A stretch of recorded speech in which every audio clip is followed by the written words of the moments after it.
plan for the next couple of months. However, this Friday I will be going to Las Vegas for WrestleMania weekend with the homie.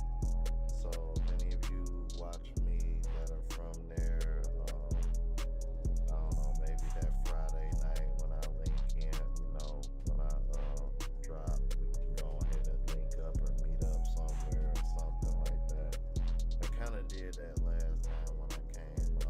Shout out to Mrs. Don and her husband. Friday Night Flower, Jamal, and Cloud Ninja 92 Cam, man. Shout out to y'all. Anyway, speaking of subscribers, one of my subscribers sent me a video and said Auntie was cooking, and I want y'all to hear what she had to say. Without further ado, let's get into it. Dating has become modern day prostitution. It's like if you don't have the money, then you don't get me. If you don't have the money to take me the amount that I think you have, then you can't even have a conversation with me. Jason JRB made the beat. Have the amount of money Oh wait, that's me. and my girls to celebrate my birthday, then guess what? Then I'm not going to be around you. That's so true. We have now come to a place where we're actually selling ourselves for money. We're not really looking for men. We're looking for money. Dating. Yeah, I heard that. She said we're not even looking for men now. We're looking for money. It's just my finances. Now we know flat purse. We know flat purse. See, I think this is the problem that women are not realizing. When you make it all about that,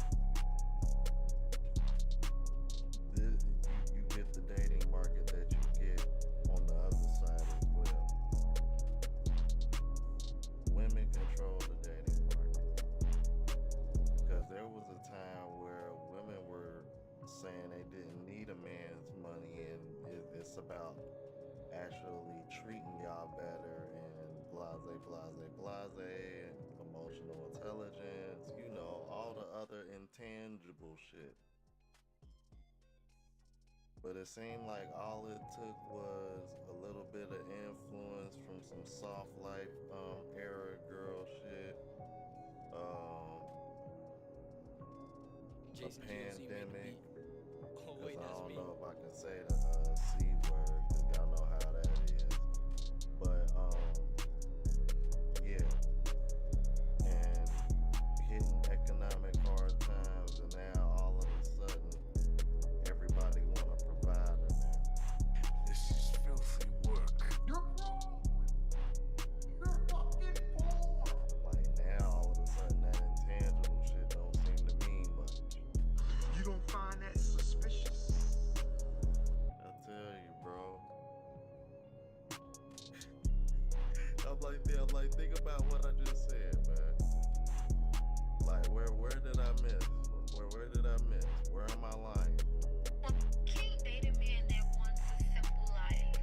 If you just want to go to work and you want to just drive a Honda, you just want to live basic, and no, fuck no. I want the man that want to get on a jet. I want the man that want to go buy the Patek. I want the man that want matching fucking cars. That's what the fuck I want. I want that. I don't want no simple. I just want I'm not a simple type of girl. I want the luxury. Jason JRB made the beat. Oh wait, that's me. Then when you read the comment section, it's full of women talking about bird hands. this right here is why everybody's going broke. Trying to live a luxury lifestyle that they see on social media.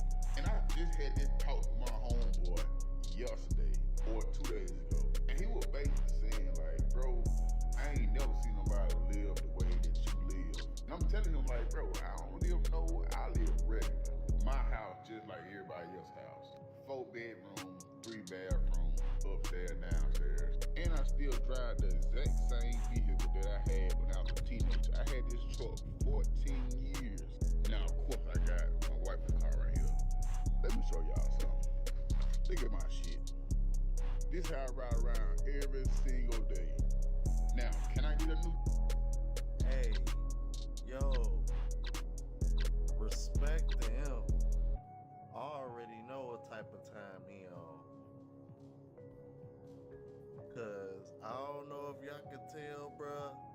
that was a nice neighborhood.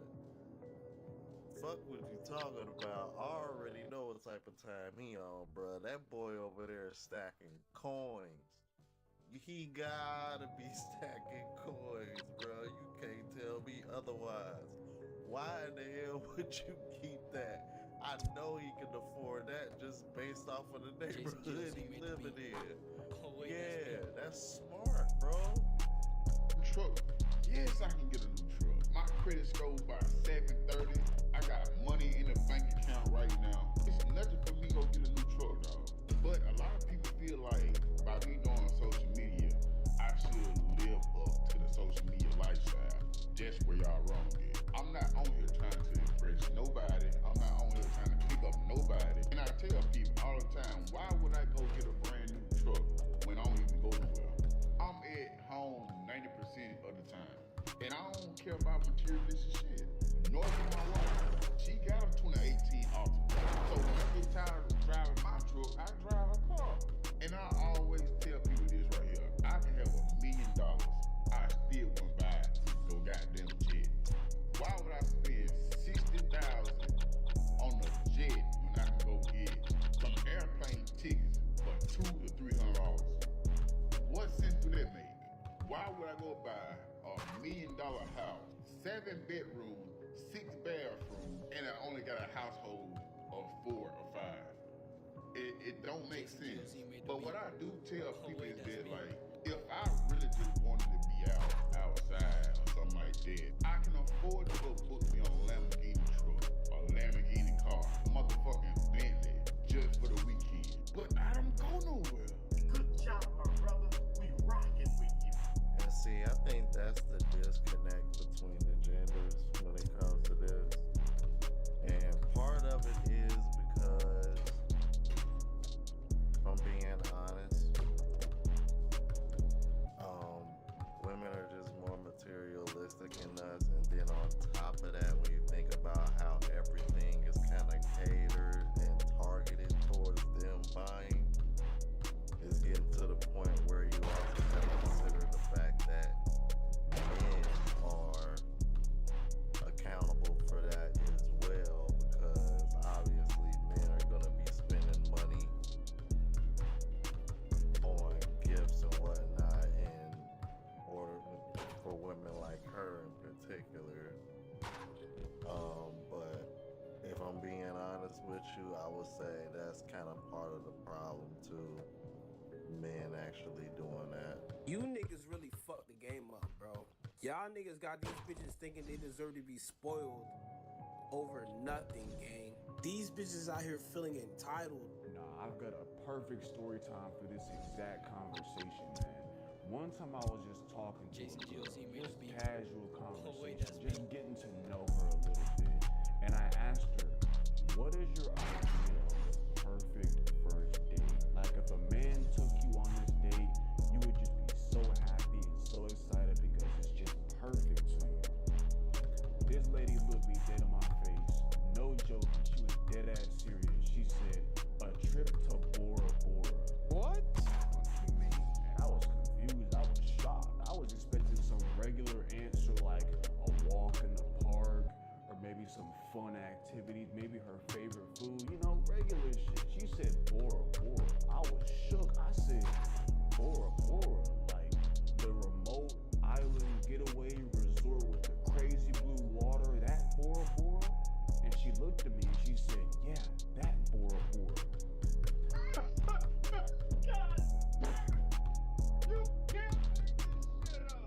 So I told her, I said, I ain't gonna lie, not trying to be rude or disrespectful, but that's a little bit crazy, you know, expecting somebody that doesn't really know you to just take you to Bora Bora as a first date is kind of crazy, I ain't gonna lie. Jason GLC made the But beat. when I said that to her, Oh, wait, that's she me. immediately clapped back at me and she said, well, if you can't afford to do it, just say that. Fuck you mean?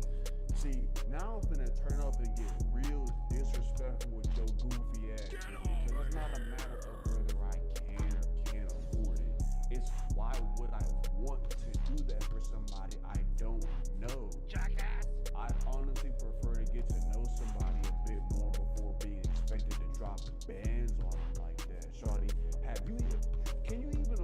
take yourself to Bora Bora. Nope. Just my finances. Now we know, Flat Purse. We know, Flat Purse. You could never give up. That's the real question. Have you ever even been there? Probably not. But you want somebody else to just come in your life and just do that shit for you? For what? Who are you? For what? Bitch probably don't even got a passport. Out of here, bruh. Yo, they fooling out here, man. Y'all do know this idea of a man buying you the most expensive item ever the first month he meets you is only a problem within the black community, right?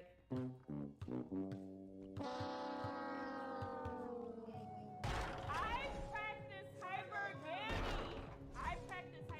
I'm here to tell you right now, we don't care. Let me tell you something. We don't care. Jason Okay, GLC so made the beat. first they start wait, off that's me. dry bagging, so now they trying to backward dry bag, backward panhandle. Now they want to bring race into the equation. Nah, shorty, don't do that. Don't do that. Niggas will send you $50 and think you gonna keep talking to them. That barely cover a meal. Damn, big You back. bitches can't feed yourself. No funny. Like, it's the begging is getting out of control. $50 a lot of money. $50 is a lot of money. Like on DoorDash, that is going to cover your full meal and the DoorDash fee and the tip. Like, please. I'm crying and think you want to keep talking to them. He didn't have to send you anything. Nothing. Not a damn thing. You could have bought your own food. And I love the girls. You know, I love the girls. But I really do think that this whole thing where y'all be acting like if a man don't pay for every little expense that you have in life, Jason GLC he's not a made the good beat. man. Oh, It's wait, some that's weird me. shit. You should be able to take care of yourself. I'm bad as hell. Reason why I'm over here getting weak. He snuck that in. I don't think it even caught that. He was like $50. Homie was like, damn, big back. Finish her. I don't know if y'all caught that, but that shit took me out. Cause they just kept talking. I'm like, oh, y'all. Yo, I'm crying, man. So let me get this straight. You women are really mad at us men because we're not willing to be a bitch ass son. We're not considered a real man unless we take care of you. You bitches want us to take care of the bills, take care of you. And what do you offer in return? If a man is supposed to provide, what are you going to offer us besides a bad attitude and high mileage pussy? You bitches are fucking crazy. The benefit of being a provider means that I get to pick up whoever I want to choose to be GLC with. made the beat. If I'm that wait, that's dude, me. I can choose to be with either a woman with no kids or a woman who does. Because remember, I'm a man, I love peace before I love a woman. I'll choose the woman who brings more peace.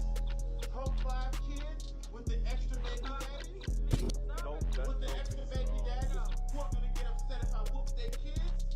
Now I gotta whoop them kids. I gotta whoop the daddy too. I'm gonna get a woman who ain't got none of that baggage. If I can, as the benefit of being a provider, I will choose the woman with the kids if I don't have to, which I don't. That ain't tricking, bro. I ain't paying the bitch bills. I'm not doing that. Nope.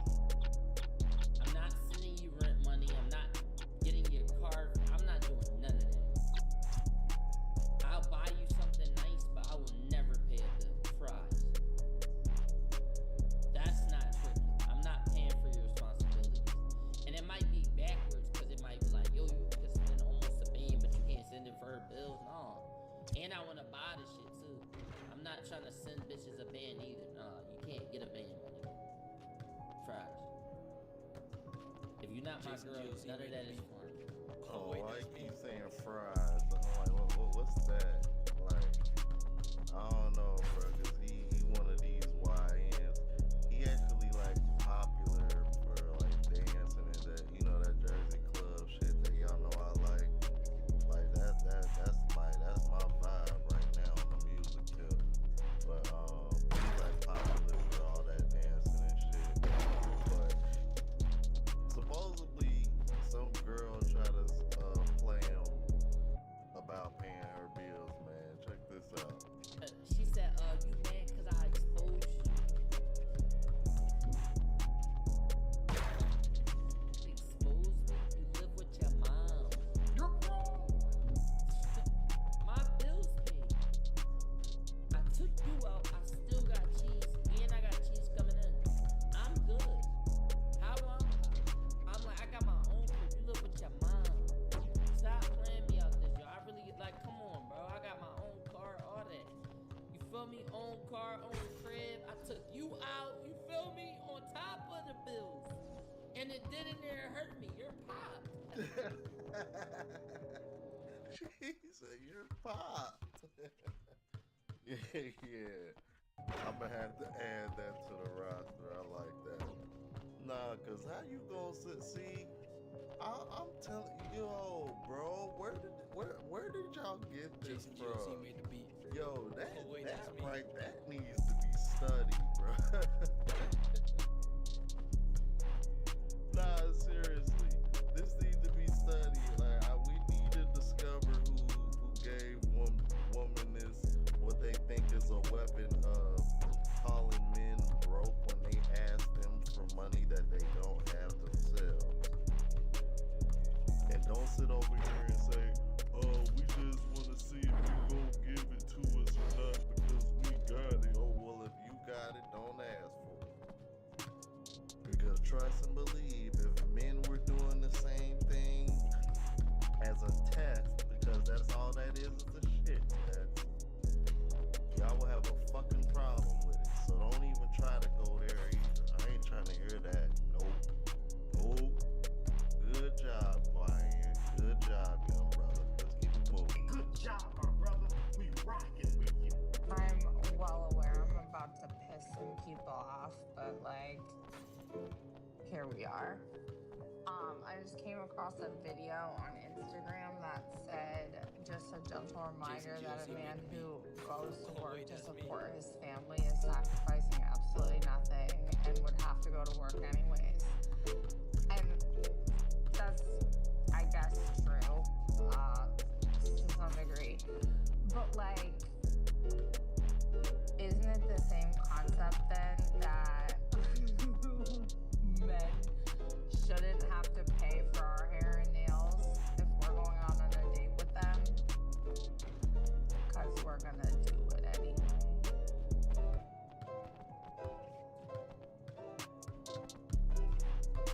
Gotcha, bitch.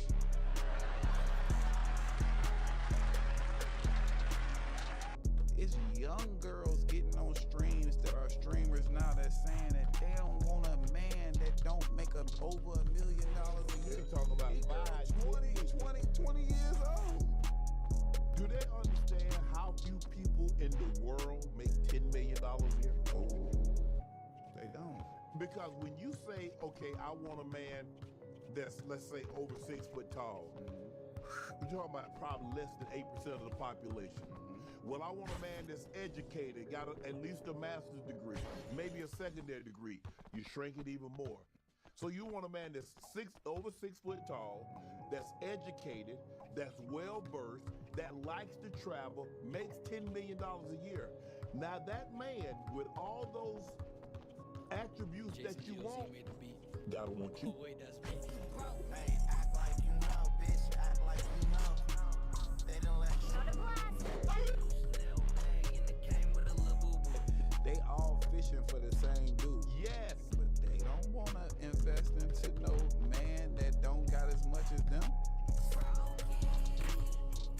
So on the flip side of things, that's that's what it's come to for us in the position that we are. Like, we gotta blindly just trust that a woman really likes us because she used to dealing with a lot of successful men, but they never wifed her. Right. It was only temporary. Yeah. Like, a lot of the successful men got some women that's respectfully not as beautiful as the women that as they side pieces, but they more thorough and they at home and they know where they loyalty lie.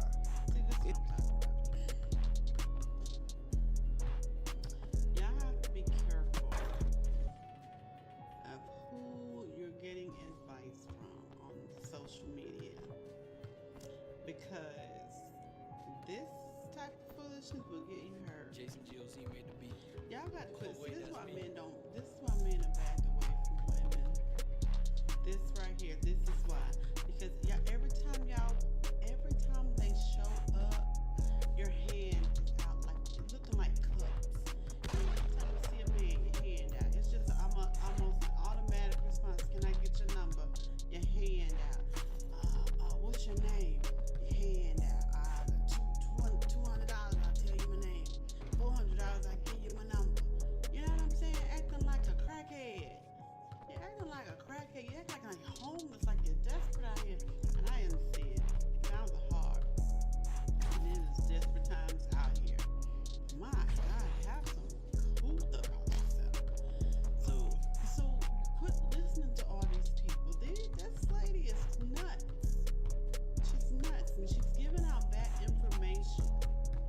And she's being very disingenuous, and she's gonna get somebody hurt if y'all keep listening to her. And you can't listen to everybody.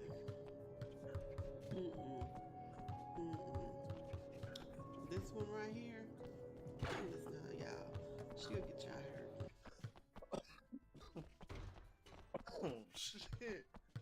Oh, that took me out. I was not expecting that. Jason GOZ made the beat. Oh, wait, that's me.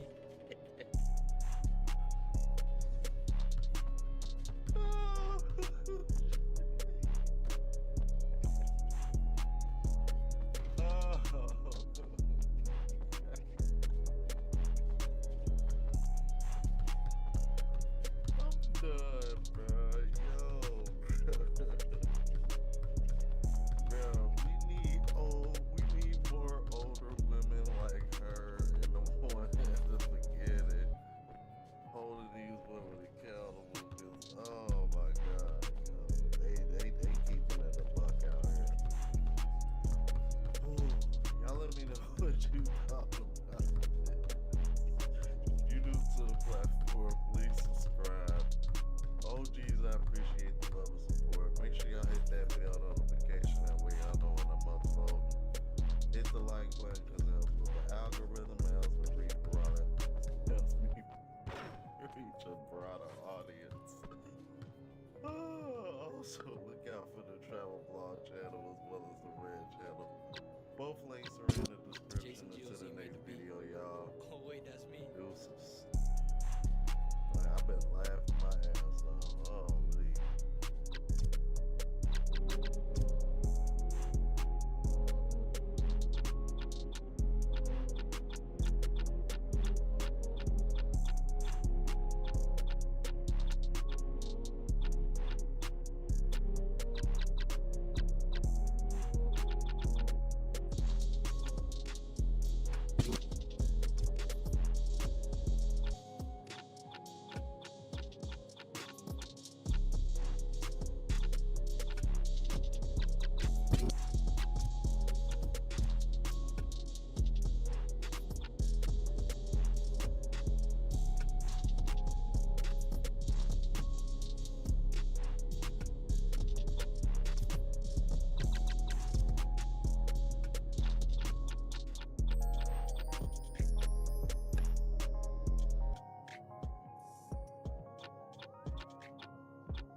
Jason GOZ made the Just beat. my Oh wait, that's me. finances. Now we know flat purse. We know flat purse. That ain't tricking, bro. I ain't paying the bills. I'm not doing it. She said, you mad because I exposed you. You exposed me? You live with your mom. My bills paid. Good job, my brother. We rockin' with you. Dating has become modern day prostitution. Well, we're actually selling ourselves for money. We're not really looking for men, we're looking for money. Modern day prostitutes. Who's advocating for the average man? Wait a minute.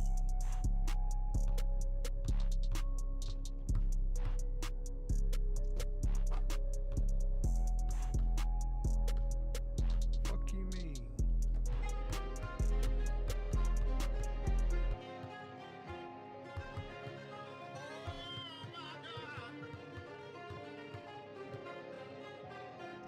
Y'all saw that, right? Jason GOZ made the beat. Oh wait, that's me.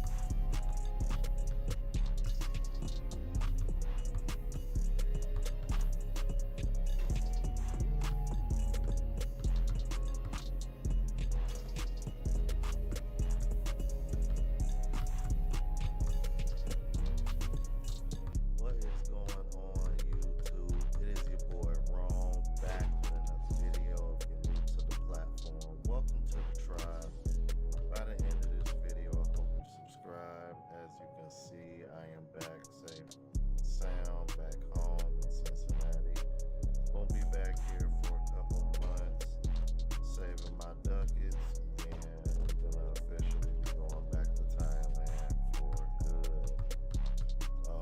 At least that's the plan for the next couple of months. However, this Friday I will be going to Las Vegas for WrestleMania weekend with the homie.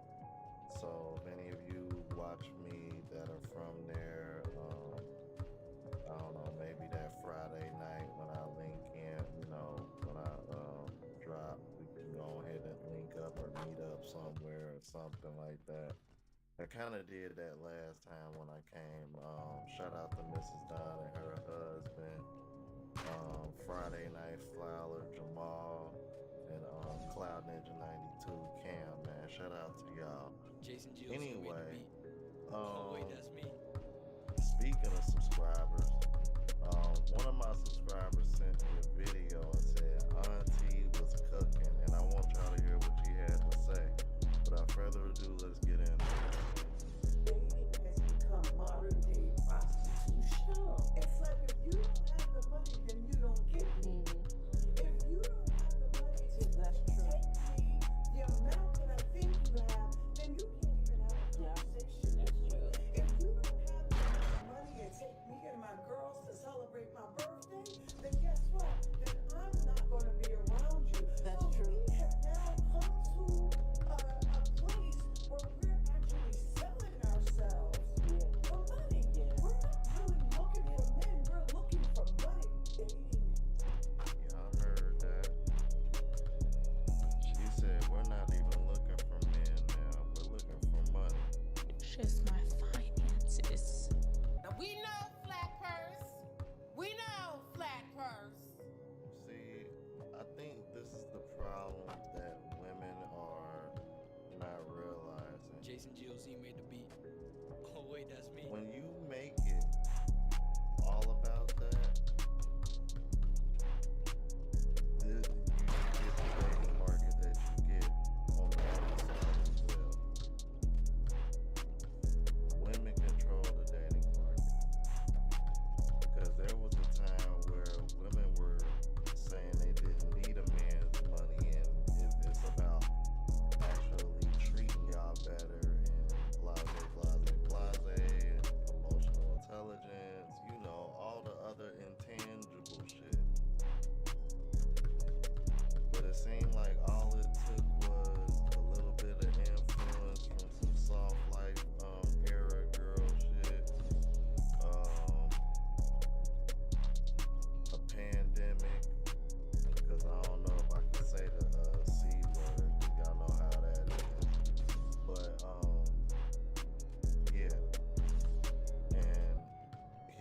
economic hard times, and now all of a sudden, everybody want a provider now. This is filthy work. You're wrong. You're fucking poor. Like now, all of a sudden, that intangible shit don't seem to mean much. You don't find that suspicious? I tell you, bro. I'm like, think about what I just said, man. Like, where did I miss? Where did I miss? Where am I lying? Can't date a man that wants a simple life. You know, if you just want to go to work and you want to just drive a Honda, you just want to live basic, and yeah, no, fuck no. I want the man that want to get on a jet. I want the man that want to go buy the Patek. I want the man that want matching fucking cars. That's what the fuck I want. I want that. I don't want no simple. I just want I'm not a simple type of girl. I want the luxury. Why? I hate y'all. Then when you read the comment section, it's full of women talking about Third hands. this right here is why everybody's going broke. Trying to live a luxury lifestyle that they see on social media. And I just had this talk with my homeboy yesterday or 2 days ago. And he was basically saying like, bro, I ain't never seen nobody live the way that you live. And I'm telling him like, bro, I don't live nowhere. I live regular. My house just like everybody else's house. 4 bedroom, 3 bathroom, upstairs, downstairs. And I still drive the exact same vehicle that I had when I was a teenager. I had this truck for 14 years. Now, of course, I got my wife's car right here. Let me show y'all something. Look at my shit. This how I ride around every single day. Now, can I get a new? Hey, yo, respect to him. I already know what type of time he on. Cause I don't know if y'all can tell, bruh, that was a nice neighborhood. Fuck what you talking about. I already know what type of time he on, bruh. That boy over there stacking coins. He gotta be stacking coins, bruh. You can't tell me otherwise. Why in the hell would you keep that? I know he can afford that just based off of the neighborhood he living in. Yeah, that's smart, bro. Truck. Yes, I can get a new truck. My credit score by 730. I got money in the bank account right now. It's nothing for me to go get a new truck, dog. But a lot of people feel like by me doing social media, I should live up to the social media lifestyle. That's where y'all wrong at. I'm not on here trying to impress nobody. I'm not on here trying to pick up nobody. And I tell people all the time, why would I go get a brand new truck when I don't even go nowhere? I'm at home 90% of the time. And I don't care about materialistic shit. Nor do my wife. She got a 2018 off. So when I get tired of driving my truck, I drive a car. And I always tell people this right here. I can have $1 million. I still wouldn't buy no goddamn jet. Why would I spend $60,000 on a jet when I can go get some airplane tickets for $200 to $300? What sense do that make? Why would I go buy $1 million house, 7 bedrooms, 6 bathrooms, and I only got a household of 4 or 5? It don't make sense. But what I do tell people is that, like, if I really just wanted to be outside or something like that, I can afford to go book me on a Lamborghini truck or Lamborghini car, motherfucking Bentley, just for the weekend. But I don't go nowhere. Good job, my brother. We rocking with you. And see, I think that's the disconnect between the genders when it comes to this. And part of it is because, if I'm being honest, women are just more materialistic than us. And then on top of that, when you think about how everything is kind of catered and targeted towards them buying, it's getting to the point where you also got to consider the fact that men are accountable for that as well, because obviously men are going to be spending money on gifts and whatnot, and for women like her in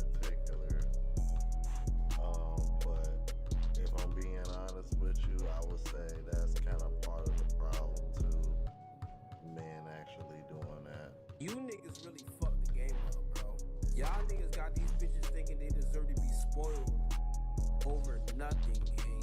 These bitches out here feeling entitled. I've got a perfect story time for this exact conversation, man. One time I was just talking to a girl, just casual conversation, just getting to know her a little bit. And I asked her, what is your idea of the perfect first date? Like if a man took you on this date, you would just be so happy and so excited because it's just perfect to you. This lady looked me dead in my face. No joke, she was dead ass serious. She said, a trip to Bora Bora. What? Fuck you mean? Man, I was confused. I was shocked. I was expecting some regular answer like a walk in the park or maybe some fun activities, maybe her favorite food, you know, regular shit. She said Bora Bora. I was shook. I said, Bora Bora, like the remote island getaway resort with the crazy blue water, that Bora Bora? And she looked at me and she said, yeah, that Bora Bora.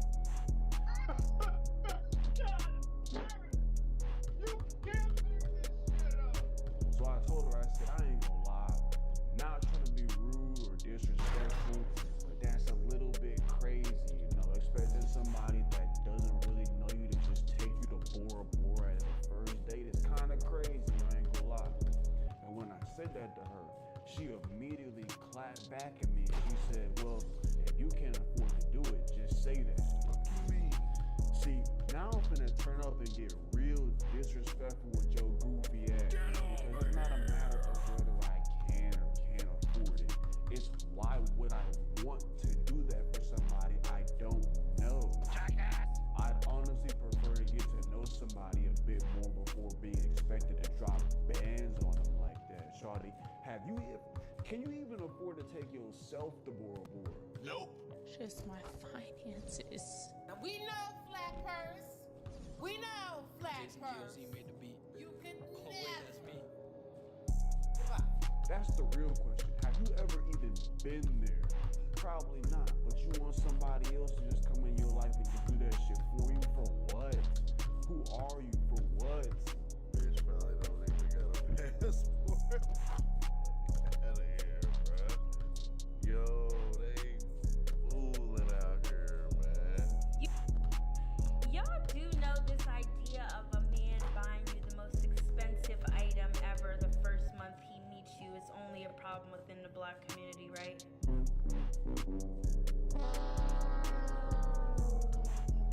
I practice hypergamy. I'm here to tell you right now, we don't care. Let me tell you, we don't care. Okay, so first they start off dry bagging, so now they trying to backward dry bag, backward panhandle. Now they want to bring race into the equation. Nah, shorty, don't do that. Don't do that. Send you $50 and think you're gonna keep talking to them. That barely cover a meal. Damn, big You back. bitches can't feed yourself. No funny.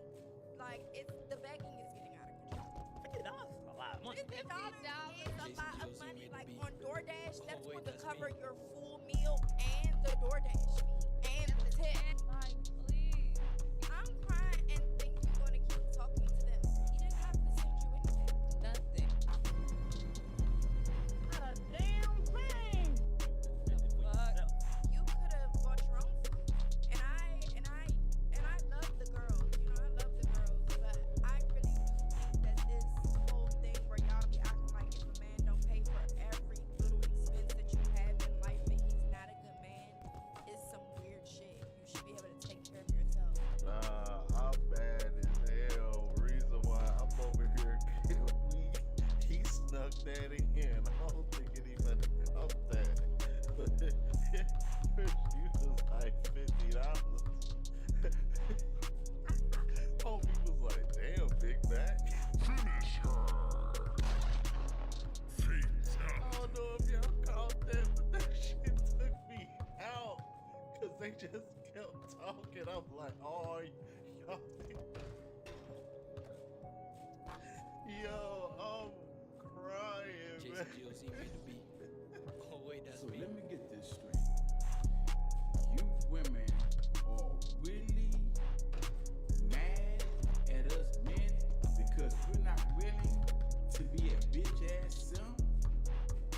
We're not considered a real man unless we take care of you. You bitches want us to take care of the bills, take care of you. And what do you offer in return?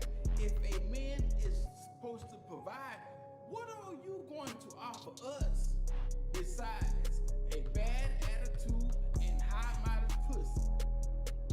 You bitches are fucking crazy. The benefit of being a provider means that I get to pick up whoever I want to choose to be with. If I'm that dude, I can choose to be with either a woman with no kids or a woman who does. Because remember, I'm a man, I love peace before I love a woman. Choose the woman who brings more peace. Her 5 kids with the extra baby daddies, with the extra baby daddies who are gonna get upset if I whoop their kids. Now I gotta whoop them kids. I gotta whoop the daddy too. I'm gonna get a woman who ain't got none of that baggage. If I can, as the benefit of being a provider, I will choose the woman with the kids. If I don't have to, which I don't. That ain't tricking, bro. I ain't paying the bitch bills. I'm not doing it. Jason GOC made the beat. I'm not Oh, wait, sending that's you me. rent money. I'm not getting your car. I'm not doing none of that. I'll buy you something nice, but I will never pay at the price. That's not tricking. I'm not paying for your responsibilities. And it might be backwards because it might be like, yo, you can spend almost a band, but you can't send it for her bill. No. And I want to buy the shit too. I'm not trying to send bitches a band either. No, you can't get a band. Try it. If you're not my girl, none of that is fine. Oh, I keep saying fries. I'm like, what's that? Like, I don't know, bro. Cause he one of these YNs. He actually like popular for like dancing and that, you know, that Jersey club shit that y'all know I like. Like that's my vibe right now on the music tip. But he like popular for all that dancing and shit. But supposedly some girl tried to play him about paying her bills, man. Check this out. She said, you mad because I exposed you? Jason GOC made the beat. Oh wait, that's me. Expose me? You live with your mom.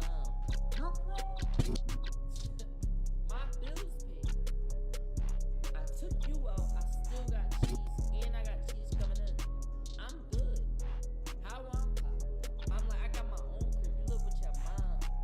Stop playing me out there, Joe. I really like, come on, bro. I got my own car, all that. You feel me? Own car, own crib. I took you out. You feel me? On top of the bills, and it didn't there hurt me. You're pop. He said you're pop. Yeah. I'ma have to add that to the roster. I like that. Nah, cause how you gonna see? I'm telling you, yo, bro, where did y'all get this from? Yo, that right, that needs to be studied, bro. Nah, seriously, this needs to be studied. Like, we need to discover who gave woman this, what they think is a weapon of calling men broke when they ask them for money that they don't have themselves. And don't sit over here and say, oh, we just want to see if you gonna give it to us or not because we got it. Oh, well, if you got it, don't ask for it. Because trust and believe, if men were doing the same thing Jason GOC as a made the test, beat. because that's Oh, all wait, that that's is me. a shit test, y'all will have a fucking problem with it. So don't even try to go there either. I ain't trying to hear that. Nope. Good job, Ryan. Good job, young brother. Let's keep it moving. Good job, my brother. We rockin'. I'm well aware I'm about to piss some people off, but like, here we are. I just came across a video on Instagram that said, just a gentle reminder that a man his family is sacrificing absolutely nothing and would have to go to work anyways.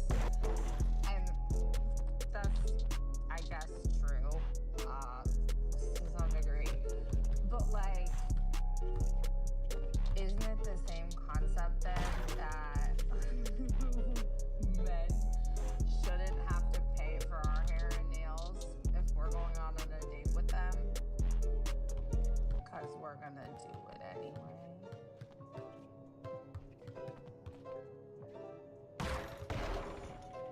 Gotcha, bitch.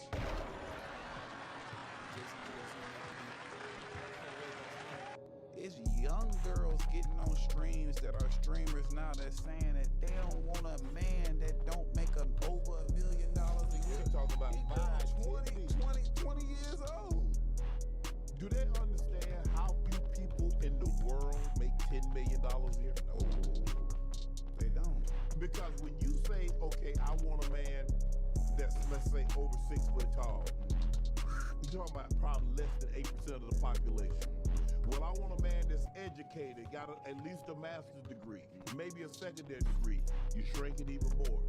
So you want a man that's over 6 foot tall, that's educated, that's well versed, that likes to travel, makes $10 million a year. Now that man, with all those attributes that you want, gotta want you.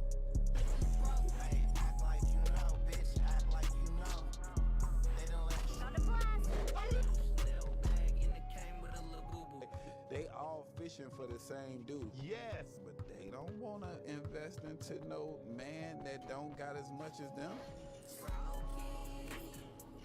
So on the flip side of things, that's what it's come to for us in the position that we are. Like, we gotta blindly just trust that a woman really likes us because she used to dealing with a lot of successful men, but they never wifed her. Right. It was only temporary. Yeah. Like, a lot of the successful men got some women that's respectfully not as beautiful as the women that as they side pieces, right, but they more thorough and they at home and they know where they loyalty lie. See, this is what I'm talking about. Y'all have to be careful of who you're getting advice from on social media, because this type of foolishness will get you hurt. Y'all got to put, see, this is why men are backed away from women. This right here, this is why.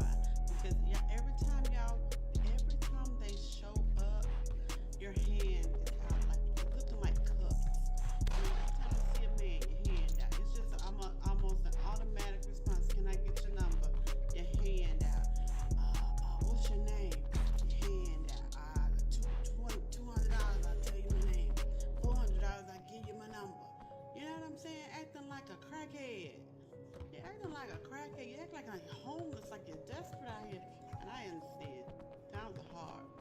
Jason Men is desperate times out Oh here. wait, that's me. My God, have some cool about yourself. So quit listening to all these people. This lady is nuts. She's nuts, and she's giving out bad information. And she's being very disingenuous, and she's gonna get somebody hurt if y'all keep listening to her. And you can't listen to everybody.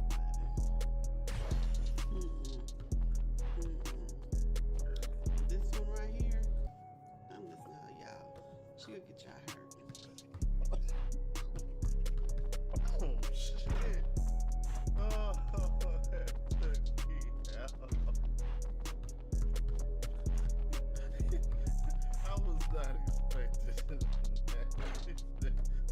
You're looking like a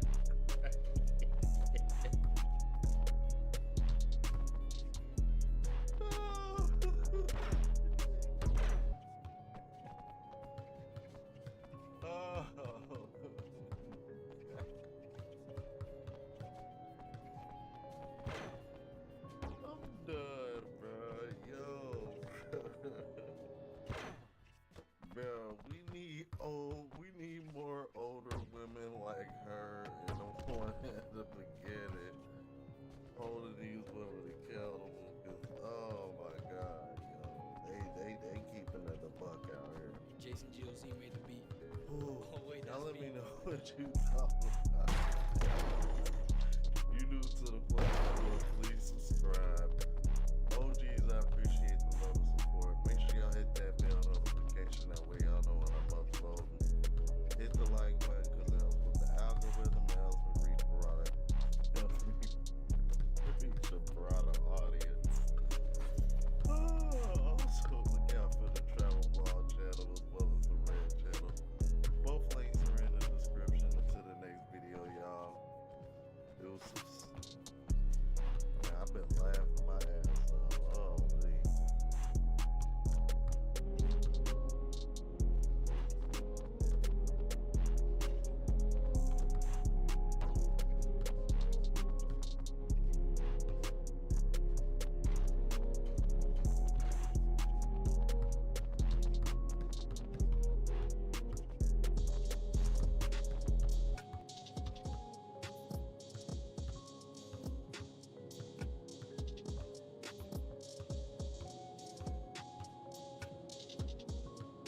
Jason GOC made the beat.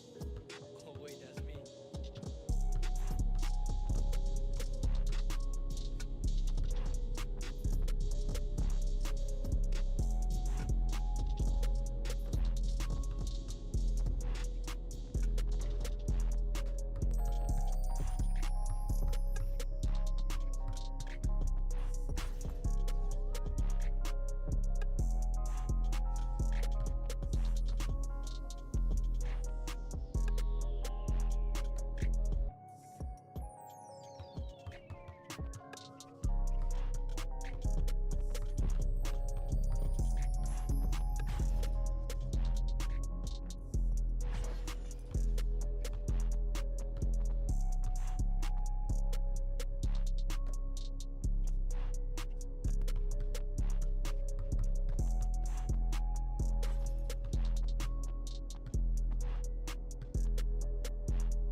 Jason GOC made the beat.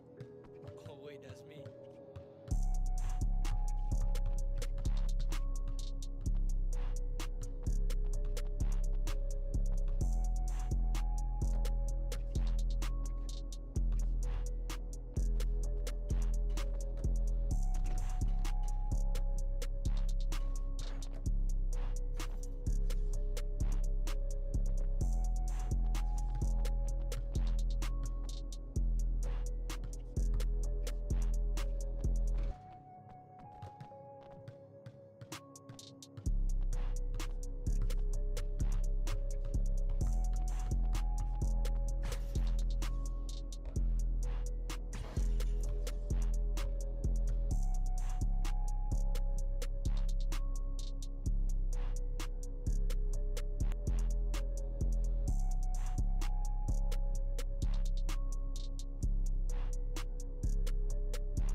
Jason GOZ made the beat. Oh wait, that's me.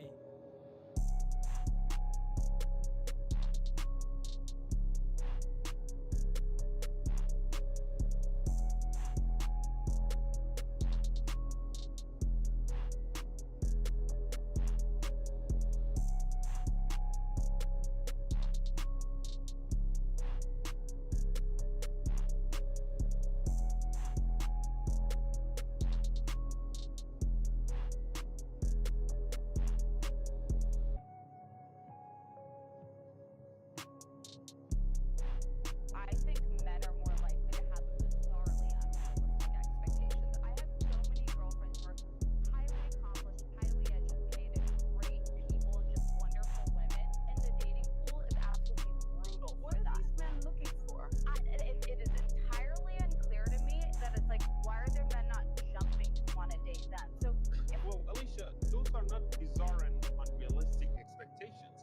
Because reality is that ultimately men want to build a family, okay? And most men don't want to be with an accomplished and educated woman because those women are entitled, demanding, and a pain to deal with. Even different studies will tell you that that's the case. So most of your accomplished and educated friends are very likely to end up with a cat instead of a family, just like Whoopi. Buy a dog, die alone. Standards are just too high. I'm a 30-year-old single black female prioritizing gut health and protein intake. I can squat 250. I've written 2 books and speak 3 different languages. In the last 6 months alone, I've created 4 different applications and 2 different programs across the iOS platform. Not to mention, I started diversifying my financial portfolio at 23. You wear skinny jeans. We're not grading this on the curve. I'm here to tell you right now. We do not care. We don't care. Let me tell you, we don't care. Yep.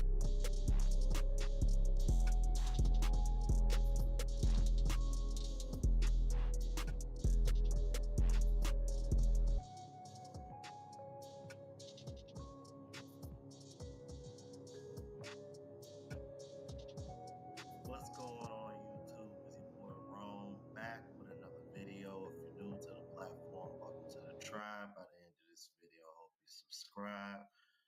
And I tell you, man, these boss chicks, bro, they stubborn as they come, bro, because they are never gonna learn.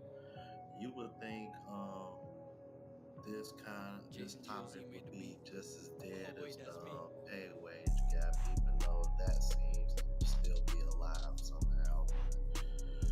This woman has gone viral, I guess, or she's gathered a lot of attention because she came spouting out all these accomplishments that she got, and over here complaining about being single.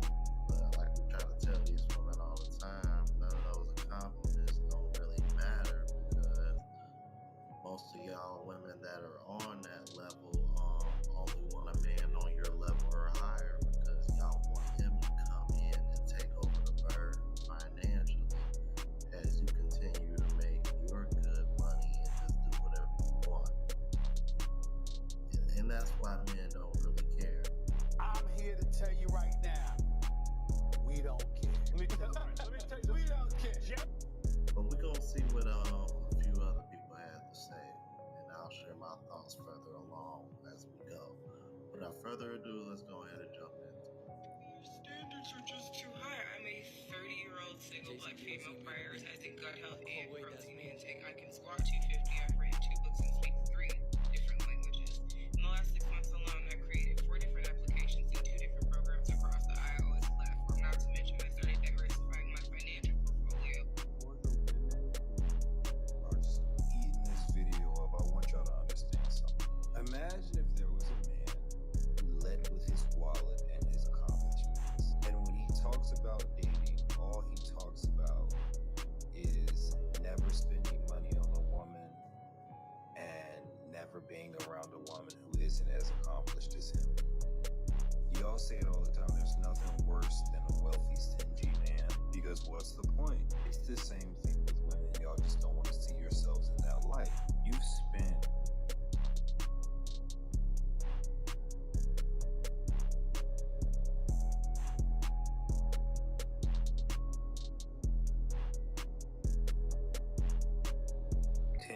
15 years getting degree after degree after degree, dominating in the workplace, doing all of this. Those are your only reputable skills that you can show, like, hey, look at who I am. Then you want to get in a relationship and not share any of that.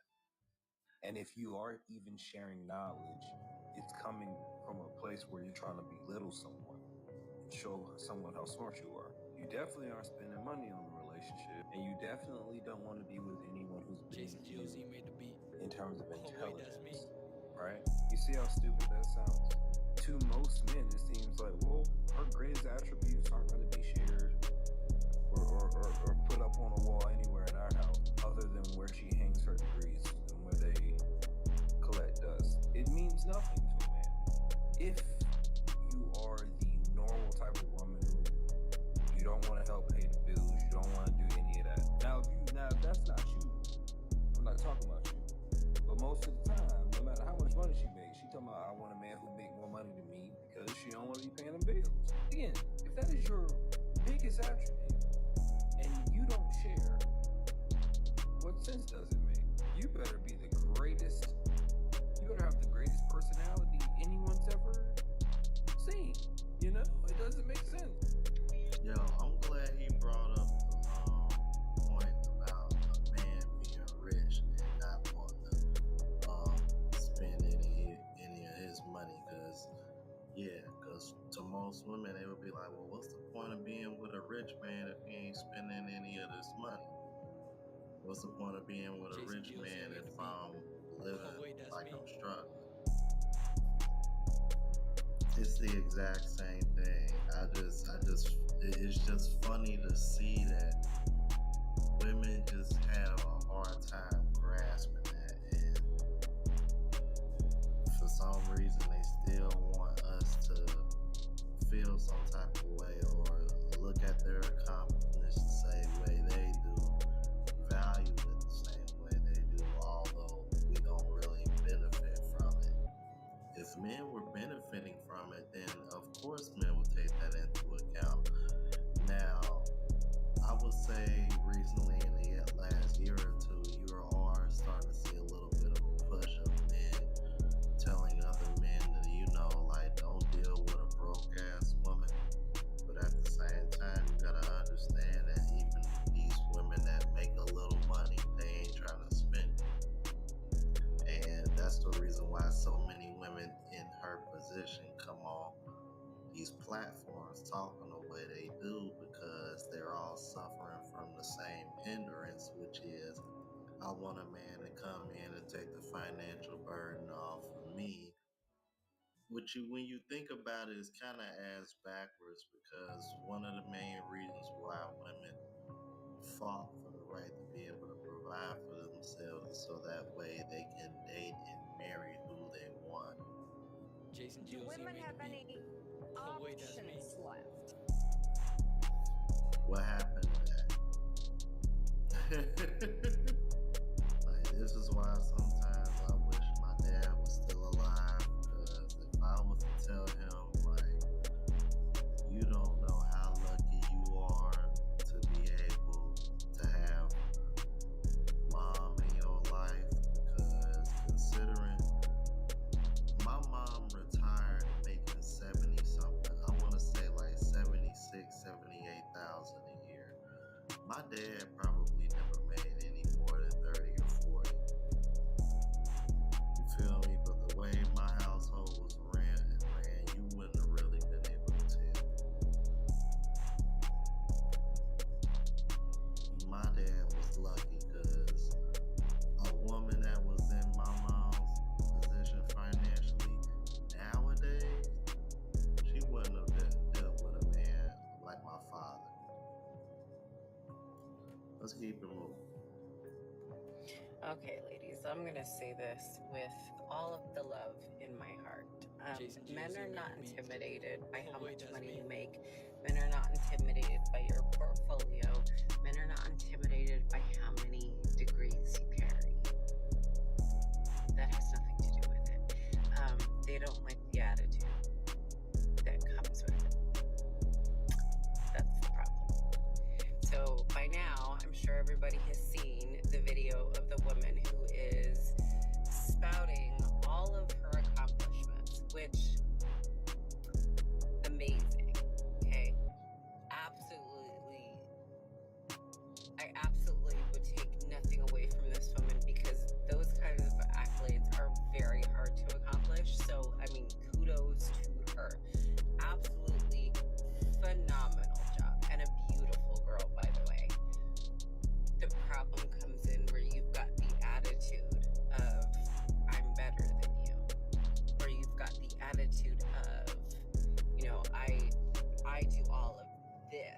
I did all of this. So what are you bringing to me? Men don't care. We do not care. They don't care. Nope. It is wild to me that women put such an emphasis on all of the outer things that they fail to understand that men don't. You could be the ugliest woman on the planet, but if you treat that man with respect, if you speak to him kindly, if you allow him to be the man in the relationship, that's the woman he's gonna pick. And all of these, like, oh, well, Halle Berry got cheated on, and, you know, this woman got cheated on, so ladies, you could get cheated on. And while I am not saying that it is okay for anybody to cheat, what I am saying is it is not all about the outer appearance of things, and that includes the materialistic side of things or the outer accomplishments, because what matters is what's in here. If you don't have a good heart, if you don't have a good spirit, if you don't have, you're just not a good person, that's where the problem's going to come in. Every single time. If you're not a good, godly woman, and God is not number one in your life, and I understand I'm speaking probably strictly to Christians right now because everybody has their own ideals and everybody has their own deities. But if you are not a person, a good person on the inside, that man could care less how much money you bring in. That man could care less what your portfolio looks like. That man could care less. Could care less that you created a couple of apps. You could have created the damn internet for all that matters. If you're not good in here, that's what he doesn't like. So stop trying to put it on all these outer things. Oh, well, he's intimidated by my beauty, or he's intimidated by the fact that I make 6 figures. No, ma'am. No, ma'am. Are there men out there that are intimidated by women that make better money than them? Probably. But those are insecure men, and we don't deal with those types of men. But 9 times out of 10, it has nothing to do with how much money you make. It has everything to do with what's in here and how he gets treated. And women fail to understand that because women look for the material things and the outside things in men. They look for their accomplishments. They look for how much money they make. They look for what they drive. They look for what it's going to look like to the outside world to date that man. Instead of looking on the inside. Is this man good to me? Does this man treat me well? Does this man work hard? Does this man take care of what's within his realm of taking care of?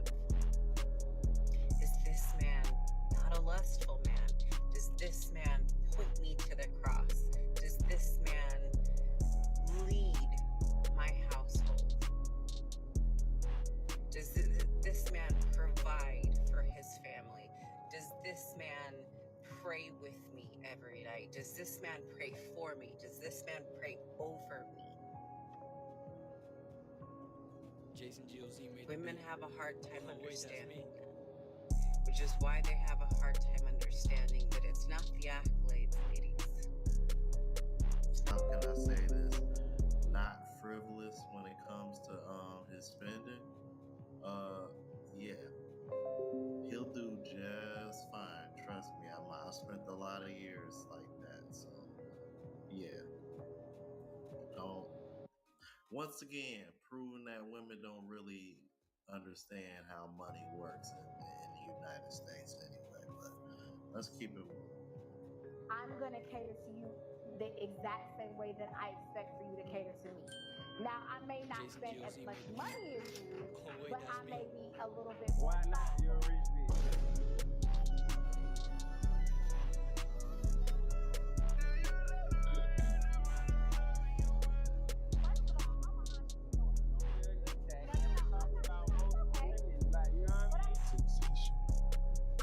Funny how when a man tries to acknowledge your financial accomplishments, then all of a sudden you want to downplay it like I'm only an entrepreneur. Okay, that means you got some money then, right? Fuck you.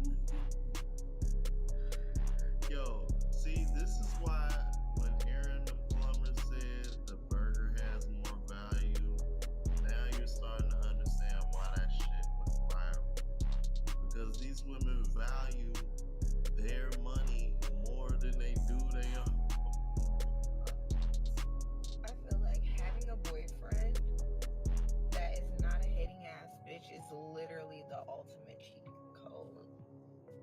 Like, the women that have supportive boyfriends that are like girls that are like, go have fun with your friends. I love to see you go have fun, have a good time. They just respect who their person is. Like, those girls are winning. Like, they're living their life, they're having fun, they're not too stressed out to work, to eat, to sleep. They're not always chasing somebody around because they don't know where they are, who they're with, what they're doing. They're not worried that they will outperform their boyfriend and he'll start hating and be mad at them.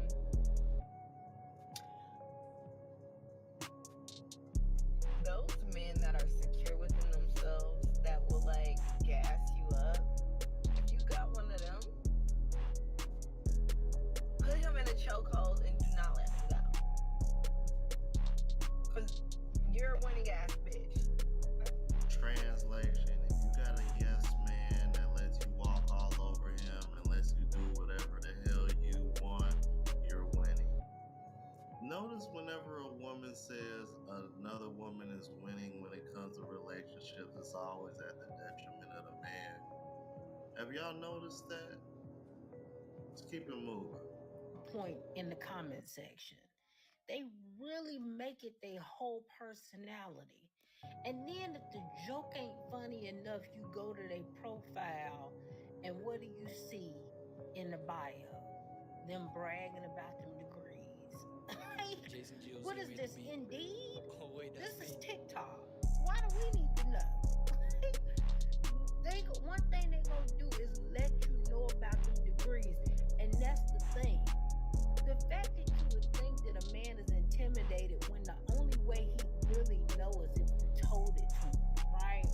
Because you don't walk around with PhD on your forehead. And like I said, a lot of y'all are stupid in real life, right? You look smart, but you're stupid in real life. So just talking to you, nobody would know what degree you got, right? Because you're simple-minded like a child. You just know how to test well, right? So let's not act like people can look at you and know that you're educated. They can't, right? And being educated is not limited to you only having a degree. But again, because y'all make this your whole personality, and you think that because you retain information and you do well under structure, that somehow you're more intelligent than the average person. But again, you're failing at life. A lot of the stuff that you learn, you don't even have to implement in everyday life. But the stuff that you do need to implement in everyday life, you're not good at. You're not smart and intelligent in those areas. You're very dumb, actually, in those areas, right? And that's the reason why a lot of y'all are sitting with degrees that you're not doing anything with. You don't even have a job in that area, right? Nowhere near it. not even using that degree. But again, y'all make it your whole personality, and that's why you're insufferable. And that's why nobody likes you. Men don't want to date you. Women don't want to be friends with you. You have a disgusting attitude when it comes to this degree topic. And then you just be so slow and stupid that you could listen to a whole video of what I said and you still misinterpret it because, again, that degree still ain't saving you with common sense. You got all these degrees and you still can't listen to a simple TikTok and understand it. What good is the degree doing you, sis? It's not. You know what? It's funny that she mentioned the women that got these degrees and they're not really doing anything with them. Or the fact that they may be, book smart, but not necessarily street smart, as she tried to explain it.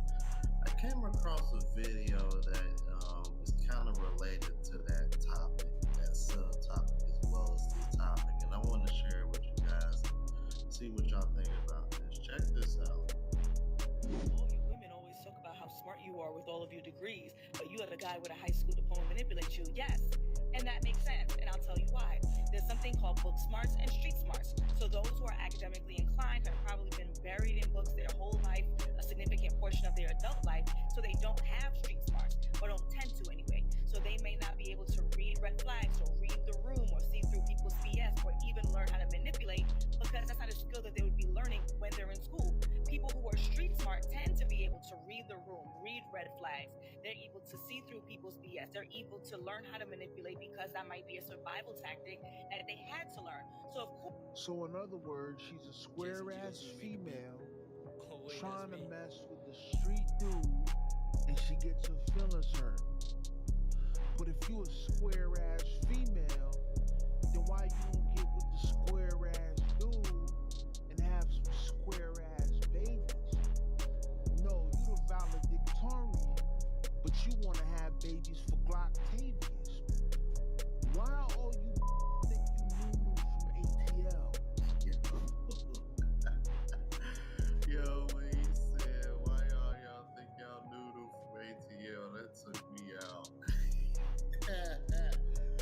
Damn, that's accurate as fuck, man. When you think about the modern black woman, that's pretty much the modern black woman in a nutshell, bro. A lot of them think they knew from ATL, bro, and they all want T.I.'s character.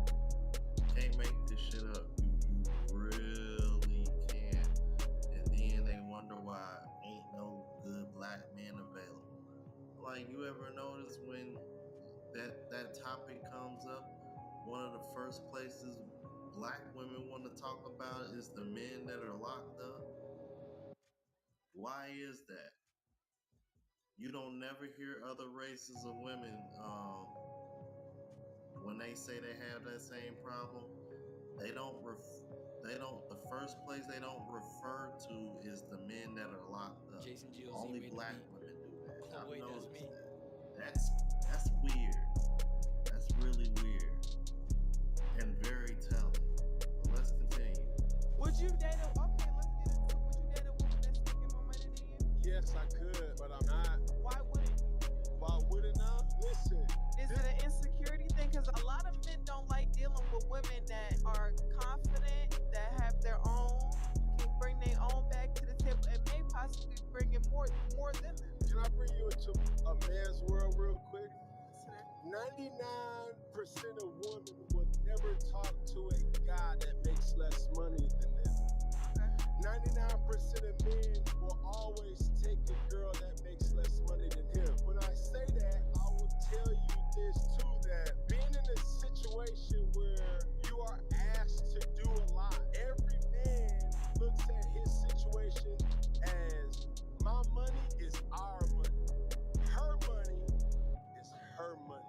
Would you? And what she need to do is spend less time behind the mic and more time working on that jump shot and how to make a damn layup. Oh wait, that's me.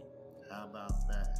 When a man wants to get married, he's only getting married truly for one reason. Because let me be honest with you women, the men can work and provide for themselves. He does not necessarily need you to cook, clean, and have sex, because he can get sex for multiple women. They're giving it out. A lot of them can cook and clean. Their mother taught them, or they can pay someone to get it. The culture is telling them, do not get married. So why would a man go past what the culture is telling him and choose to have a wife? Because with a wife, you can now have love, you can now have nurturing, you can have support, you can have affection. This is what he can't get from a roommate. So if that is not what you're leading with in your relationships with men, is love, support, nurturing, and respect. This is why your husband is now pulling away, because in the beginning you gave him those things. But as you got into the relationship, you got bitter, you got resentful, you start seeing his flaws, start counting that against him, you start measuring him against other men, and now you're pulling back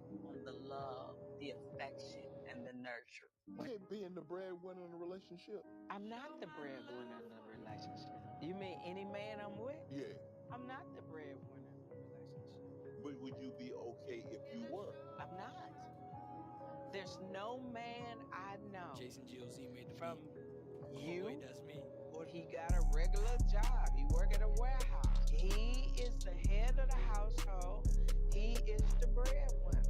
I will chip in as he see fit because he's the head. Now this is the way I was raised. A lot of women not gonna agree with me. Nah, they ain't gonna agree with that. I'm cool if you don't. Breadwinner, you know, he had normally that person has the larger voice in the relationship. Even if I make more money, it doesn't make me the breadwinner. Oh, okay.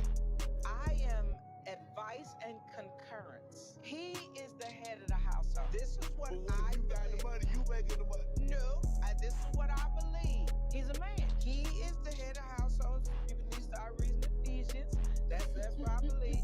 I may be strong-willed. I may make money. I want to make his life better and easier, but I'm not the head of the household. Are you?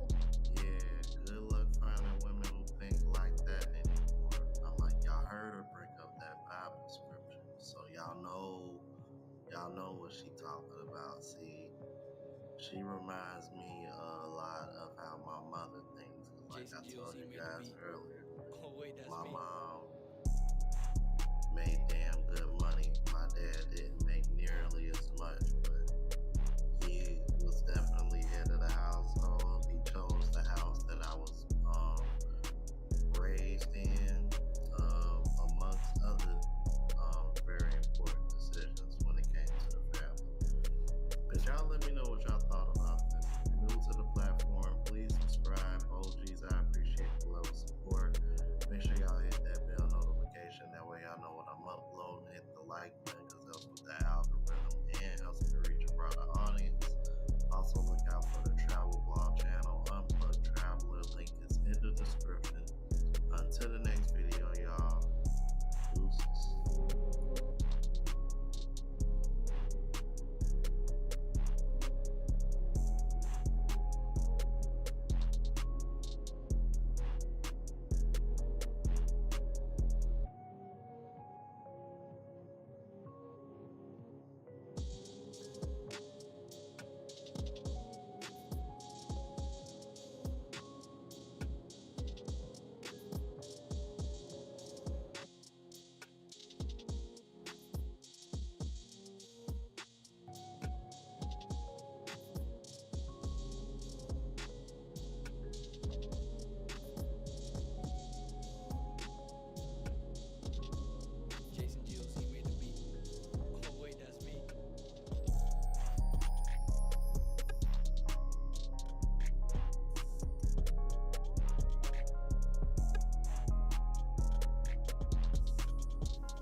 How tall are you? 5'8". Where you grow up? Charlotte, North Carolina. That's what it looks like. What the hell is even that? Oh wait, that's me. Why? Boy, y'all sit your stupid ass down. Who the f you think you is?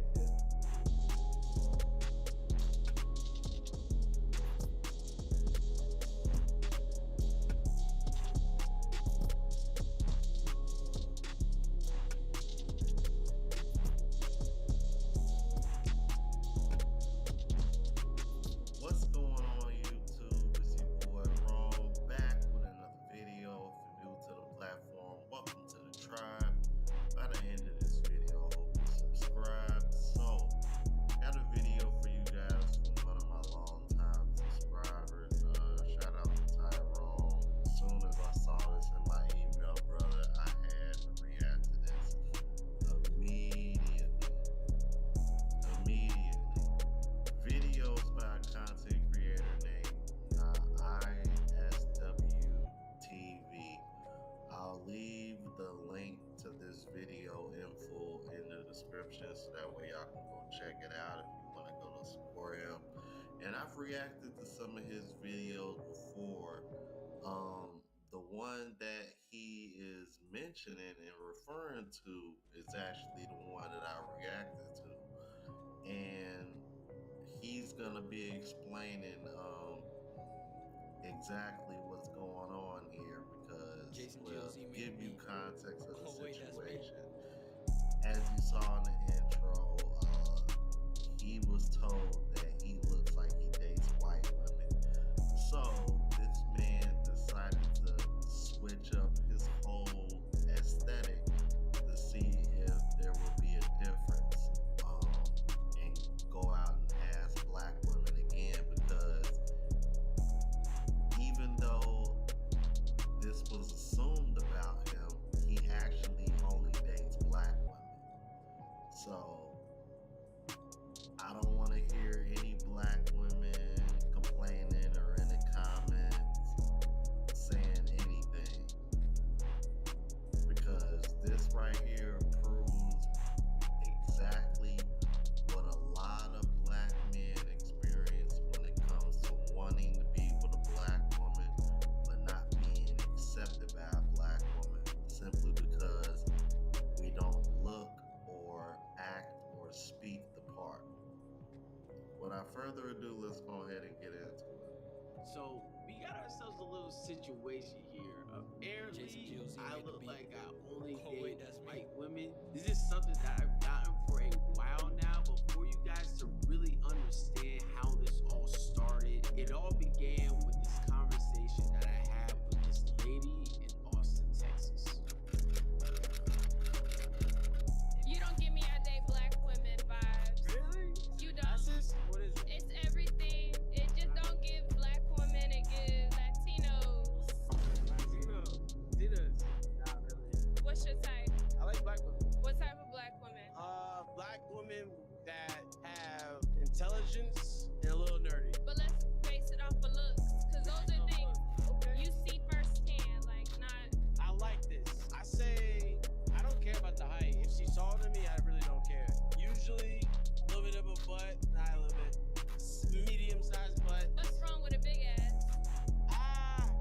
You can't handle it? I understand my weight class. I mean, oh, yeah. I understand my weight You class. ain't got. I'm out welterweight. I'm not a heavyweight fighter. QC. I like QC girls. Have you seen anybody out here that you like? Absolutely not. So this video essentially went viral on my TikTok and on my Instagram with comments from girls saying, oh, you clocked this T. Oh, you're right. Oh, he looks like he don't date black women.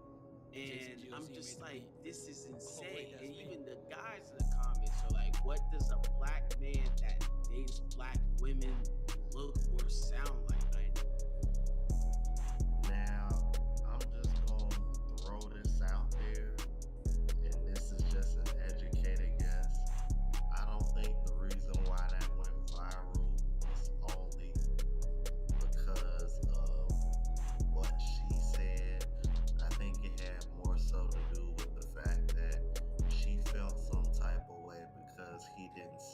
everybody there that he found attractive, and she more than likely sees herself as far more attractive than probably other men see her attractive.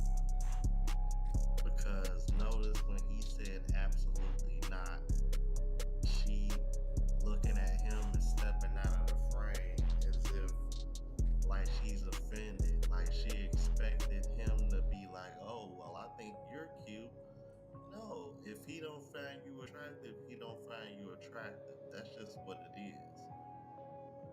I'm like, I think she was more so offended at the fact that he didn't find her attractive more than anything. And I think that's what it was really about. But let's keep it moving. Did a stream with my friend Shay, and she braided my hair, and the chat went crazy, and it dawned on me, maybe it was my hair. Bro, what the heck? Oh, this looks weird. Chat, What the heck? this is like a totally different person. They've never seen this person. This Raekwon. They said they'll put in a word in with HR to see about a 20-day trial for your black card back. And then they just gain a new respect for you. Now you look like a prison lawyer. Look, a nigga named Arja that just got out. Now he's trying to figure out a new life. You look different. Caught me off guard. The glasses, reformed drug dealer. You got out that life. He used to be in that life, but I'm Go not put in your that. chain on. Huh? Go put your chain on. I already seen them. See what? The chains.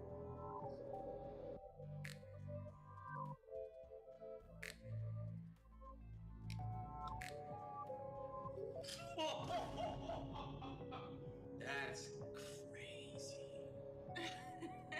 You definitely look like you sell lean. Jason GLZ made the beat. Oh wait, that's me.